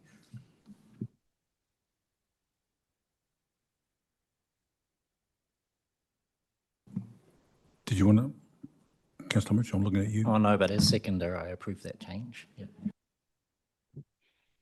It's been moved and seconded. All those in favour say aye. Those against? Declare that carried. Now we're back to the substantive debate. Yes? Who was up? You're done? No? Councillor Dyer's done for the month. Councillor Mitchell. Thank you. Thank you. Just to refocus us, I guess my first note was to, again, focus us on the decision, which is whether to submit this proposal, which an awful lot of work has gone into and represents the best that we could come up with in 3 short months, or leave our fate to government ministers. On the 5th of May, Chris Bishop and Simon Watts announced we're giving councils the opportunity to get on with amalgamation through a Head Start pathway. If councils don't step up and put forward credible proposals, the government will step in and make those decisions. Now, I don't trust this government, who since being elected have punched down on local government, punched down on Te Iwi Māori, withdrawn services from the most vulnerable in our communities, underfunded our services and their own, undermined environmental protections. I could go on, but my point is simply that I certainly don't trust this government to make a better decision for our region with the people, the communities, the environment of Lower Hutt foremost in their hearts. Nor do I imagine they'd spend anywhere near the time and effort that's been put into developing this Head Start proposal for our region, even though we've only been given 3 months to do it. So for me, submitting a Head Start proposal is of course the best option for us in this purposefully constrained process. You'll sense some frustration in my words and others in this room, and I've sensed the same frustration in conversation and debate about this issue in communities around the region and the country. So I wanted to pause and reflect on the wise words of Te Kahui Whakarehunga, the collective of iwi from around Te Upoko o Te Ika, whose letter to us is included in our papers. And I hope they'll forgive me for editing this for brevity. The process has been imperfect, but our long journey with the Crown has taught us a discipline. Frustration is not a strategy. We play the long game for all the people of this region and for the whenua and wai that sustain us. And that's our challenge too, to make a decision today for the best of our people and our region over the coming decades and generations, not to throw our hands up in frustration and let the government make these important decisions for us. I agree that the process has been imperfect. We can do better, and we need to do better in the detailed design process, opening it up to all elected members and our public in a meaningful way to secure the best possible outcome for us all. As I mentioned, I'd like to acknowledge Greater Wellington, our colleagues in Greater Wellington, who the government dislikes so much they're making them all redundant, and the considered recommendations their members passed on this matter yesterday, even though they're explicitly excluded from having a formal say in this process. Speaking from their experience as regional governors, they noted that many of the Greater Wellington Regional Council's functions and responsibility are most effectively managed at scale, and that ending up with multiple unitary authorities across the Wellington region would introduce new complexities rather than achieving the headline goal of simplifying local government in our region. It's worth noting, I think, that both Greater Wellington and iwi, who over the course of history have governed across broader horizons than we have, both advocate for a big picture solution to this challenge. I had some comments about the Head Start guidance, essentially saying that more than one unitary authority in a region is only likely to be approved if the region is large and has more complex issues. And for me, no one has made that case. Our region is one of the smallest geographically. In fact, of the 3 regions smaller than us, 2 are already governed by a single unitary council. Numbers-wise, we're of a reasonable size, but our region is relatively simple with 2 main parts to it, a large rural area with small towns focused on primary production to the east of the Rimutakas, and a smaller urban area with a number of bigger commercial and suburban centres to the west. And Councillor Edwards explained a lot of my thinking about this too. However, as already noted, a single unitary best provides for provision of regional functions and best meets the government's criteria.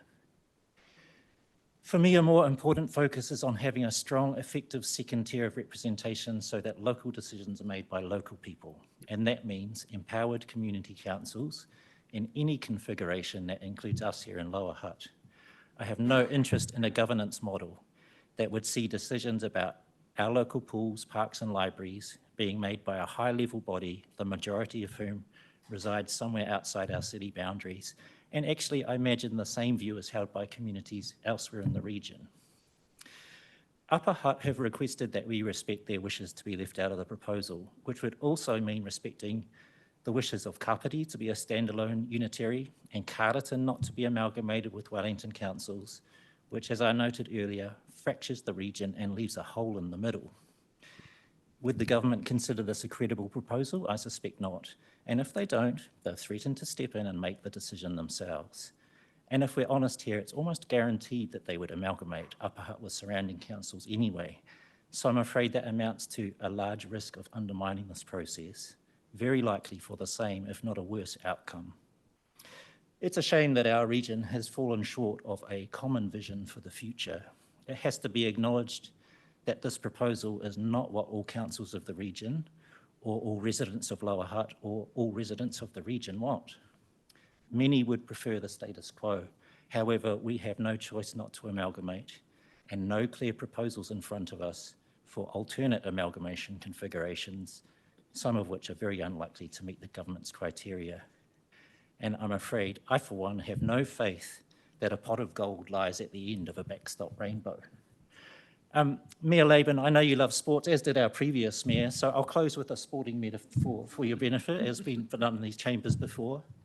The Commonwealth Games were held in recent weeks in Glasgow on the other side of the world, during which competitors from around the world across numerous sports eyed up the challenge in front of them and gave it their best shot. Many achieved their goals and some even achieved glory.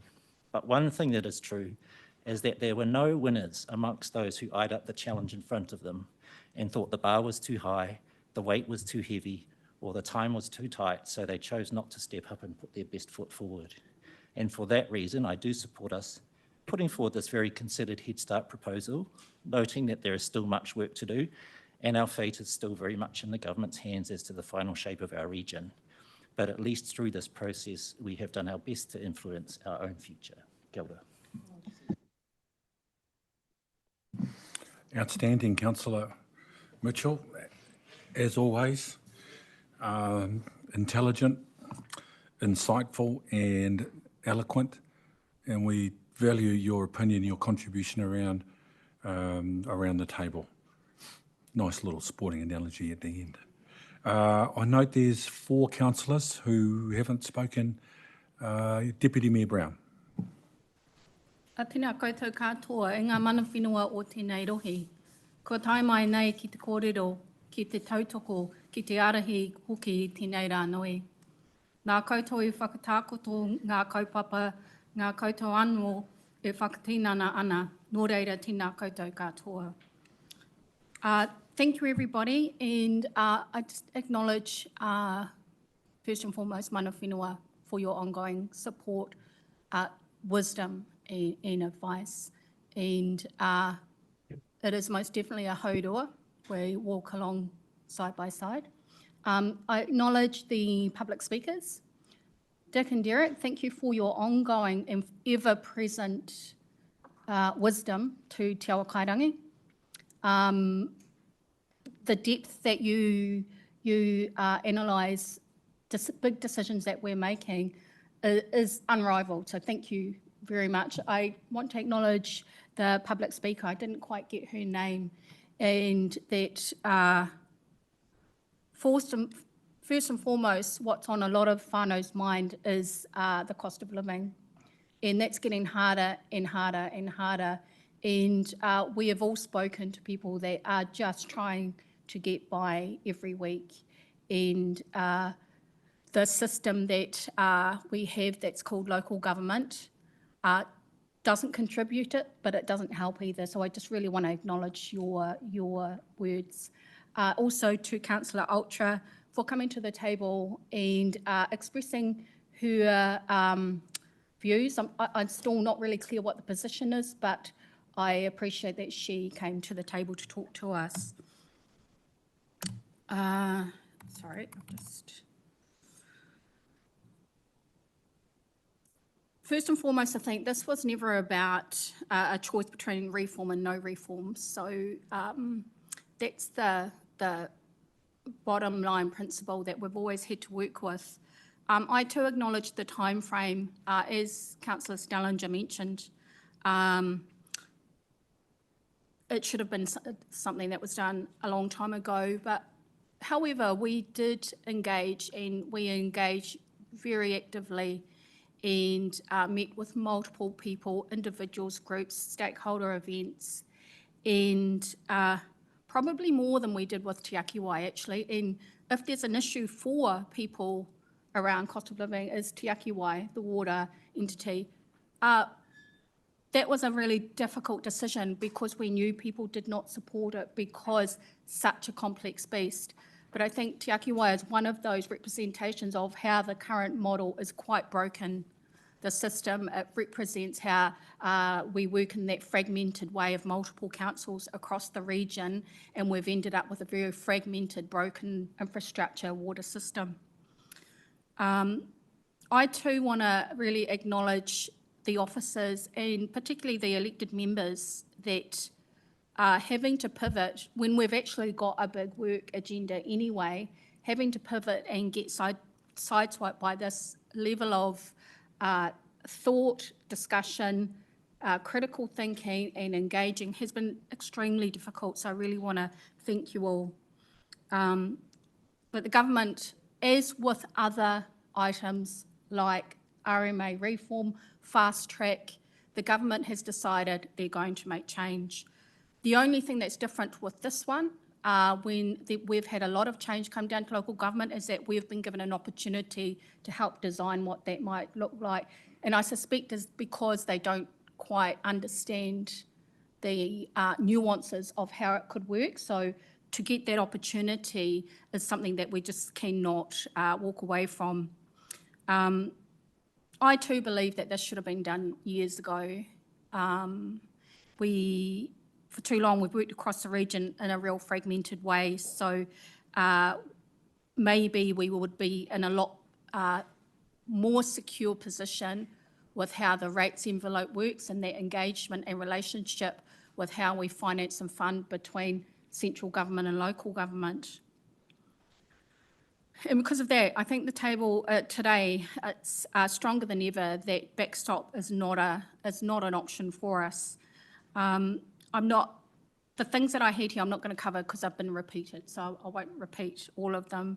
But I really want to acknowledge our partnership and relationship with mana whenua through this process, but also for us as council. When I first came in, we had the Takai Here, and we really put a stake in the ground that not only have we got a partnership on paper, but a true partnership in our actions and how we operate every day.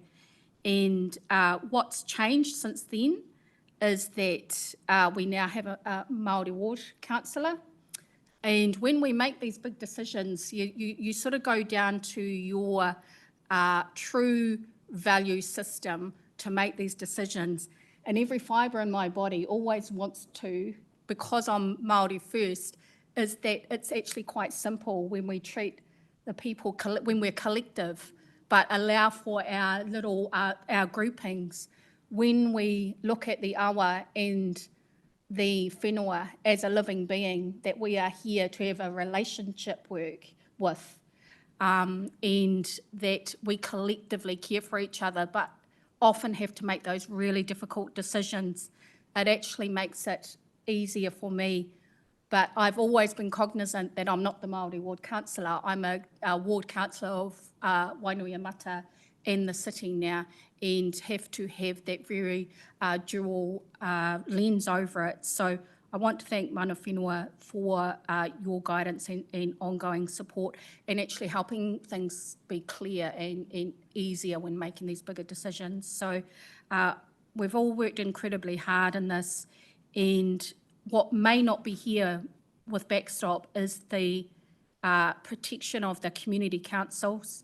That's a real strong voice, decision-making, strong connection to the central group. That's a big difference between the Auckland boards. That leader would be on the council, so that would the tie is very close. Having that decision-making that's going to get the majority, how that will work. But I commend you all for the work, and that acknowledge that this has been one of the hardest decisions that we have to make. So nō reira, tēnā koutou, tēnā koutou, tēnā koutou katoa. Kia ora, Deputy Mayor Brown. Councillor Lewis. Gosh, it's been a big day. It's been a big few months. I just want to thank all the councillors for their input today. Wonderful words from everybody. And I want to go to mana whenua as well. Just thank you for always being there. We never had the relationship like we have had over the past few years, but you've always been accessible to us as independent people as well. And if we wanted to know things, that's where we could go. So thank you, and thank you for staying here for this process. We've actually come too far to not keep going further. So I think we have a responsibility to move forward and to do everything we can to keep, firstly, the mana whenua relationship, and they're at the table with us all the way, and our communities. We need to have the best possible outcomes for them, and we cannot do that if we've got to be at that table. We have to be there and go to the next stage at least to get the best outcomes. I'm going to keep it simple because everyone has said amazing things today and covered off the history of this whole process. Like the other councillors, I was here way back when we have talked about amalgamation before. I actually thought we were going to carry on that talk, but it never happened. So this has forced our hand. And it's been like being at school, cramming for an exam, getting all this, information. But, the stability of mana whenua is my biggest kudos I want to give. So thank you, and to our officers for giving this information to us, and in a way that was a lot, but we got to understand it, and bringing it here, to hear it come out of these wonderful councillors that I work with is just fantastic. So you're definitely supporting going to Head Start. Thank you. Thank you, Councillor Lewis. Councillor Young. Kia ora. I resonate with a lot of comments that have been shared so far, and have been really wrestling with this as well. And yesterday a friend had asked me how this process was going and how I was feeling about it. And I referred to part of it feeling like I was in the process of betting and gambling in a horse race that I was dragged into, with the only choices being of sick and questionable horses provided by a dodgy organiser, in which my friend also pointed out, and they're also holding a gun to your head. And, I think reform and change is inevitable and necessary. This kōrero has been going for some time and will continue for the rest of my life and the rest of our lives and beyond. The question is how. Those of us who were on the election trail last year were regularly asked about amalgamation, given its place on the ballot forms via the local referenda. And one position I continue to hold is that amalgamation, yes or no, is still the wrong question. It is or should still be about how do we make local government effective. And I'd say this kōrero still doesn't address those concerns, but that's not what is in front of us. We are not afforded with that opportunity to have that sort of conversation that I think would put us in the best position possible. It would be amiss of me not to state I'm really disappointed, and yes, that's a very polite choice of words, at this government. Decisions that impact us all in such a considerable way with such limitations are not made well.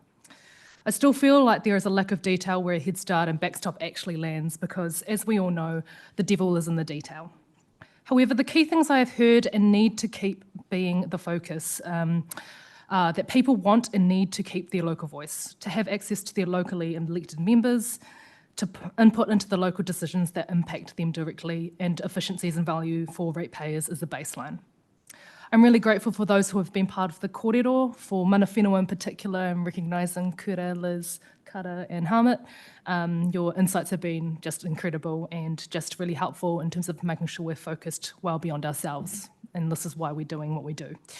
For members of the community who came to drop-ins and shared thoughts at Hui, supermarkets, streets, or wherever else I bumped into them, I'm grateful also for the mahi from our officers to date to ensure that all the stuff is held, and I particularly want to acknowledge the place of the community councils being key in holding some of those key pieces of feedback, especially with the signal of possible off-ramps.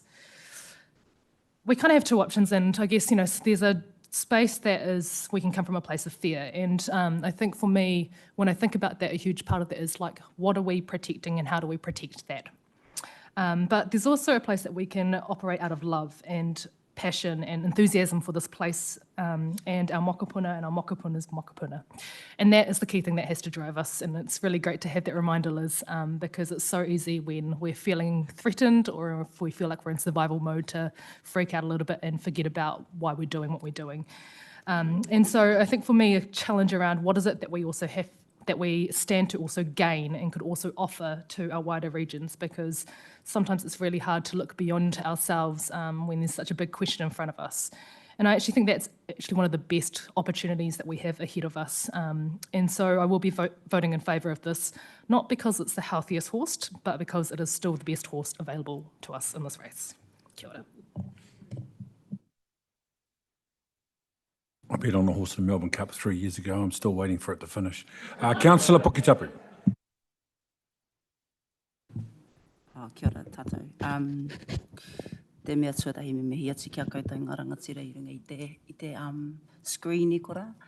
Kia koe, Auntie Liz, kura, ko Helmut me Kara, ke konei koe I roti te ruma, tēnā hoki kia koutou. Mō tō arahi ia tātou I tēnei rā, I runga I tēnei kaupapa o te amalgamation. Me mō mahi rangatira hoki. I think the word rangatira is a really interesting word to me, because I think when I think about the people who are on our screen and our representatives of our mana whenua, they manifest for me that idea of a leader, of what a rangatira is. And And for me, I take a lot of guidance and trust in the things and the positions that they hold. And I also think about where the word rangatira also comes from my worldview, and it comes from, for me, it comes from the word of rā rangatira, which is around weaving people together, rāranga, weaving people in the tira of the people. And I think that's one thing that our leaders who are on our screen also do really well in times of difficulty and in times of challenge. It's the ability to stand in your position as a leader, but it's also your ability to bring your people along on that journey and to weave people together along in that journey. And I think one of the things that has stood out to me throughout this whole conversation of amalgamation since it started is actually a quote from Auntie Peggy. Sorry, Auntie Peggy, I know you're not in this room. But the quote that she said was, councils need to remember that that the boundaries, that councils exist in the boundaries of mana whenua, it's not the other way around. And I think this, whilst amalgamation is a really difficult conversation to have, it's also an opportunity for us as councils to really have a think about how do we reconfigure our boundaries, and how do we get back to actually thinking about the boundaries of mana whenua, so that actually there's some unity and some stronger unity in how we can work collaboratively. And I think the example that Te Kāhui Whakarehunga has laid out for us, and an example we've seen for a long time. And, you know, listening to Kara this morning saying how Māori are so used to being on the menu, not at the table. And even in that challenge, the practice is still an inclusive practice. It's a way that we work together. It's a collective approach for the betterment of everybody. And I think the opportunity that we have in front of us to join the Head Start is to think about how we work in that way as councils. And I don't want us to ignore that. And the example that Te Kāhui has given is exactly that, the model of being in different areas, being mana whenua of different places, but still being able to hold your rangatiratanga within those spaces. These two things for me that are very certain. The things that are certain is, do we want to go into Head Start or do we want to go into Backstop? The other thing that is certain is the criteria. Those are the only really certain things for us. Everything else, what's going to happen when the government changes, what happens after this, and then the conversations we've heard today and conversations we've heard prior, is all just a guessing game. The only two things we can really decide on right now is, are we in or we out? Do we want to do it or do we not want to, or do we want done to us? And I don't have the luxury, or we don't have the luxury of waiting for the guests or playing or gambling on the guests. So I think for me is it's a hard, easy vote to take, given what we've got in front of us, which is to go into the Head Start, not into the Backstop. That is something I kōrero with Te Kāhui Whakarehunga, and also ensuring that when we get to the next phase of this phased approach, we're only at the first phase, that when we get to that next phase, we have the opportunity to design even further how we hold on to our rangatiratanga within this space, operating in a collective model as exampled by our iwi and our Kāhui Whakarehunga for decades that have already been and decades to come. So that's my positioning on this. And just to as everyone has said, mihi to the officers for all the work you've done. This has been I imagine, a really hard process and a little bit of a hard detour, as our Deputy Mayor has said, but also a mihi to you, our Mayor, for stepping in and having to lead us through this process. Something none of us ever came in that thinking we'd be doing. So your leadership and guidance through this has been immensely helpful, and I thank you for that. So kia ora for that.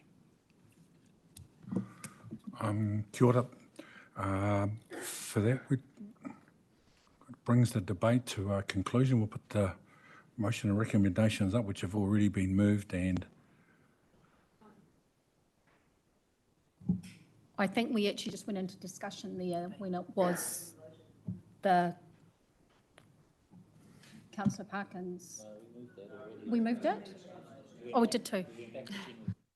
Good Lord. So if I can help, the amendment in effect added recommendations, because the amendment was passed, it's added the additional recommendations to the original, that's the numbers on them, so the voting will now be on the substantive and motion as amended by the additional recommendations that you've all agreed on. Ka pai?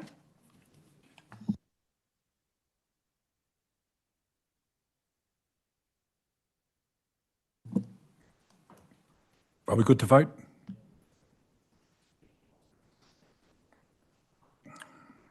Okay. Could we please take recommendation 3 in part? I'm comfortable with everything else being lumped as one. Just before we get to that, just the words solely has been removed. Councillor Stellinger, it's on item 2. You okay with that?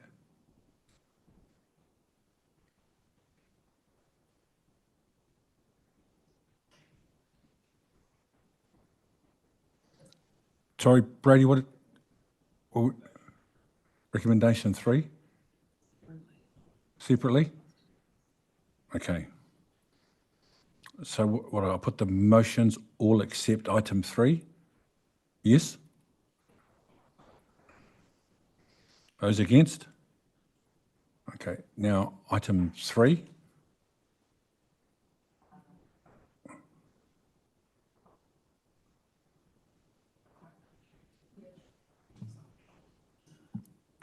Is it? Prabha, did you? Oh. I just wonder, Mr. Mayor, if it's worth, is anybody who wants to say they're against everything -3, given that we've got Councillor Ravi on screen? Otherwise, you'll have passed those unanimously.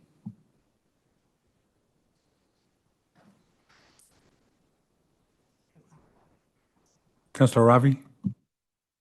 Yeah, I can't see the recommendations clearly, but I support the being part of the Head Start process, but not the proposal of one council. Thank you. That's item 3. So we're taking that separately? Thank you. Everything -3? Yes, everything -3 is unanimous. And then recommendation 3, all those in favour say aye. Those against? No. And can I please have it recorded? By division? Division? Prabha, did Sorry. you vote on item 3? Can we bring up item 3 on the screen just so it's really Yes, clear? please.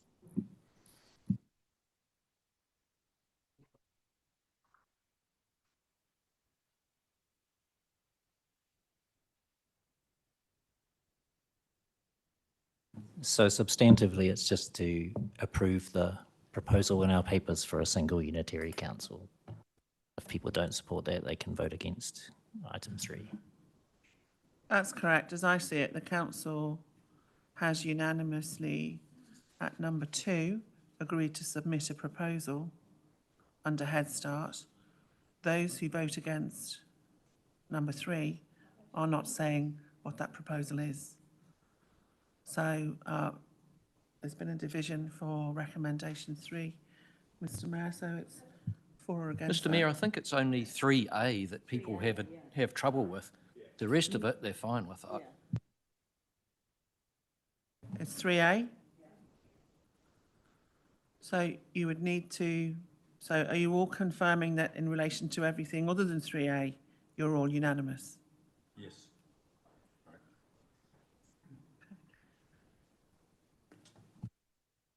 Is it your position, Councillor Ravi?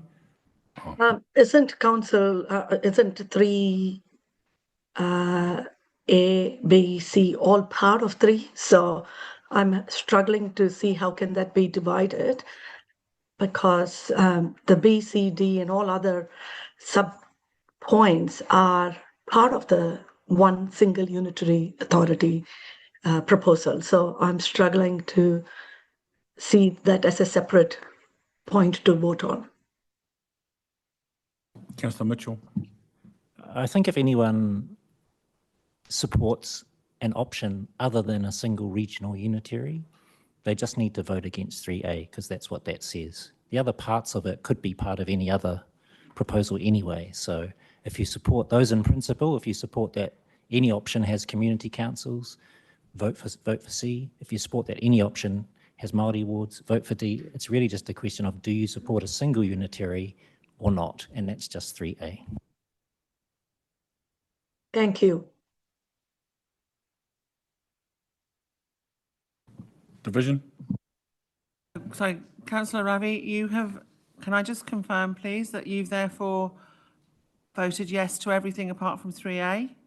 Or do you Yes. want to vote against 3A, B, C, D? No, vote against 3A.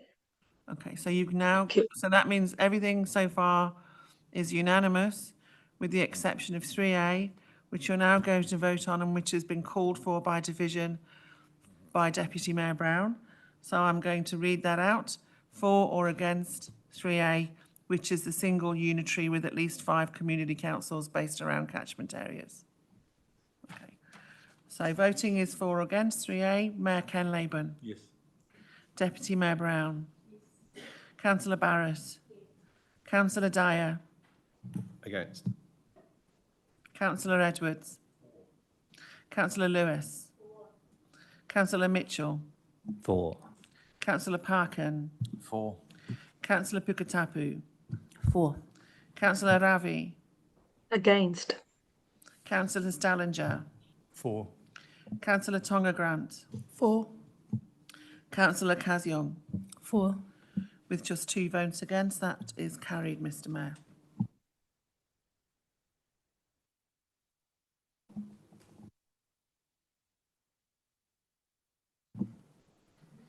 Now declare that motion carried. Thank you very much. What an exhaustive day it has been, Councillor Mitchell. Sorry, just in the interest of completeness, we've voted on everything except 3. We've voted on 3A, but we have not voted on 3B through whatever it is after that. That was what I clarified earlier, and that's when I said, so you've all voted, voted. unanimously on everything minus 3A, Okay. which is what I heard, unless someone We tells didn't, me we didn't take a different. vote, we nodded and blah, blah, blah, but what was put was everything excluding 3. But anyway.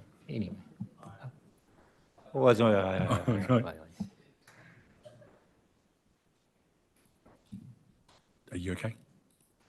Aye.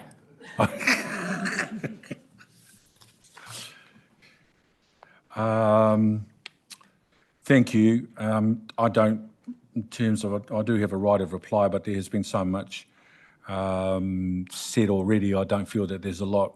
I just want to reflect on the humbling and inspiring nature of the kōrero that has been delivered today in circumstances that were not of our making, in an environment that we didn't create, but it's a logical step along the way.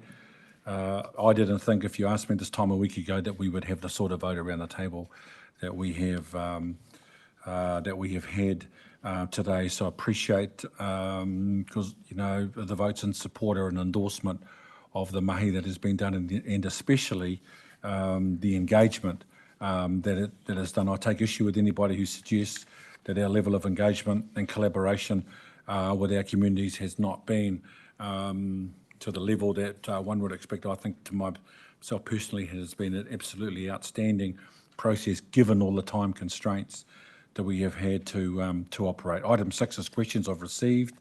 No questions. So item 7 is our closing karakia. Please, unuhia.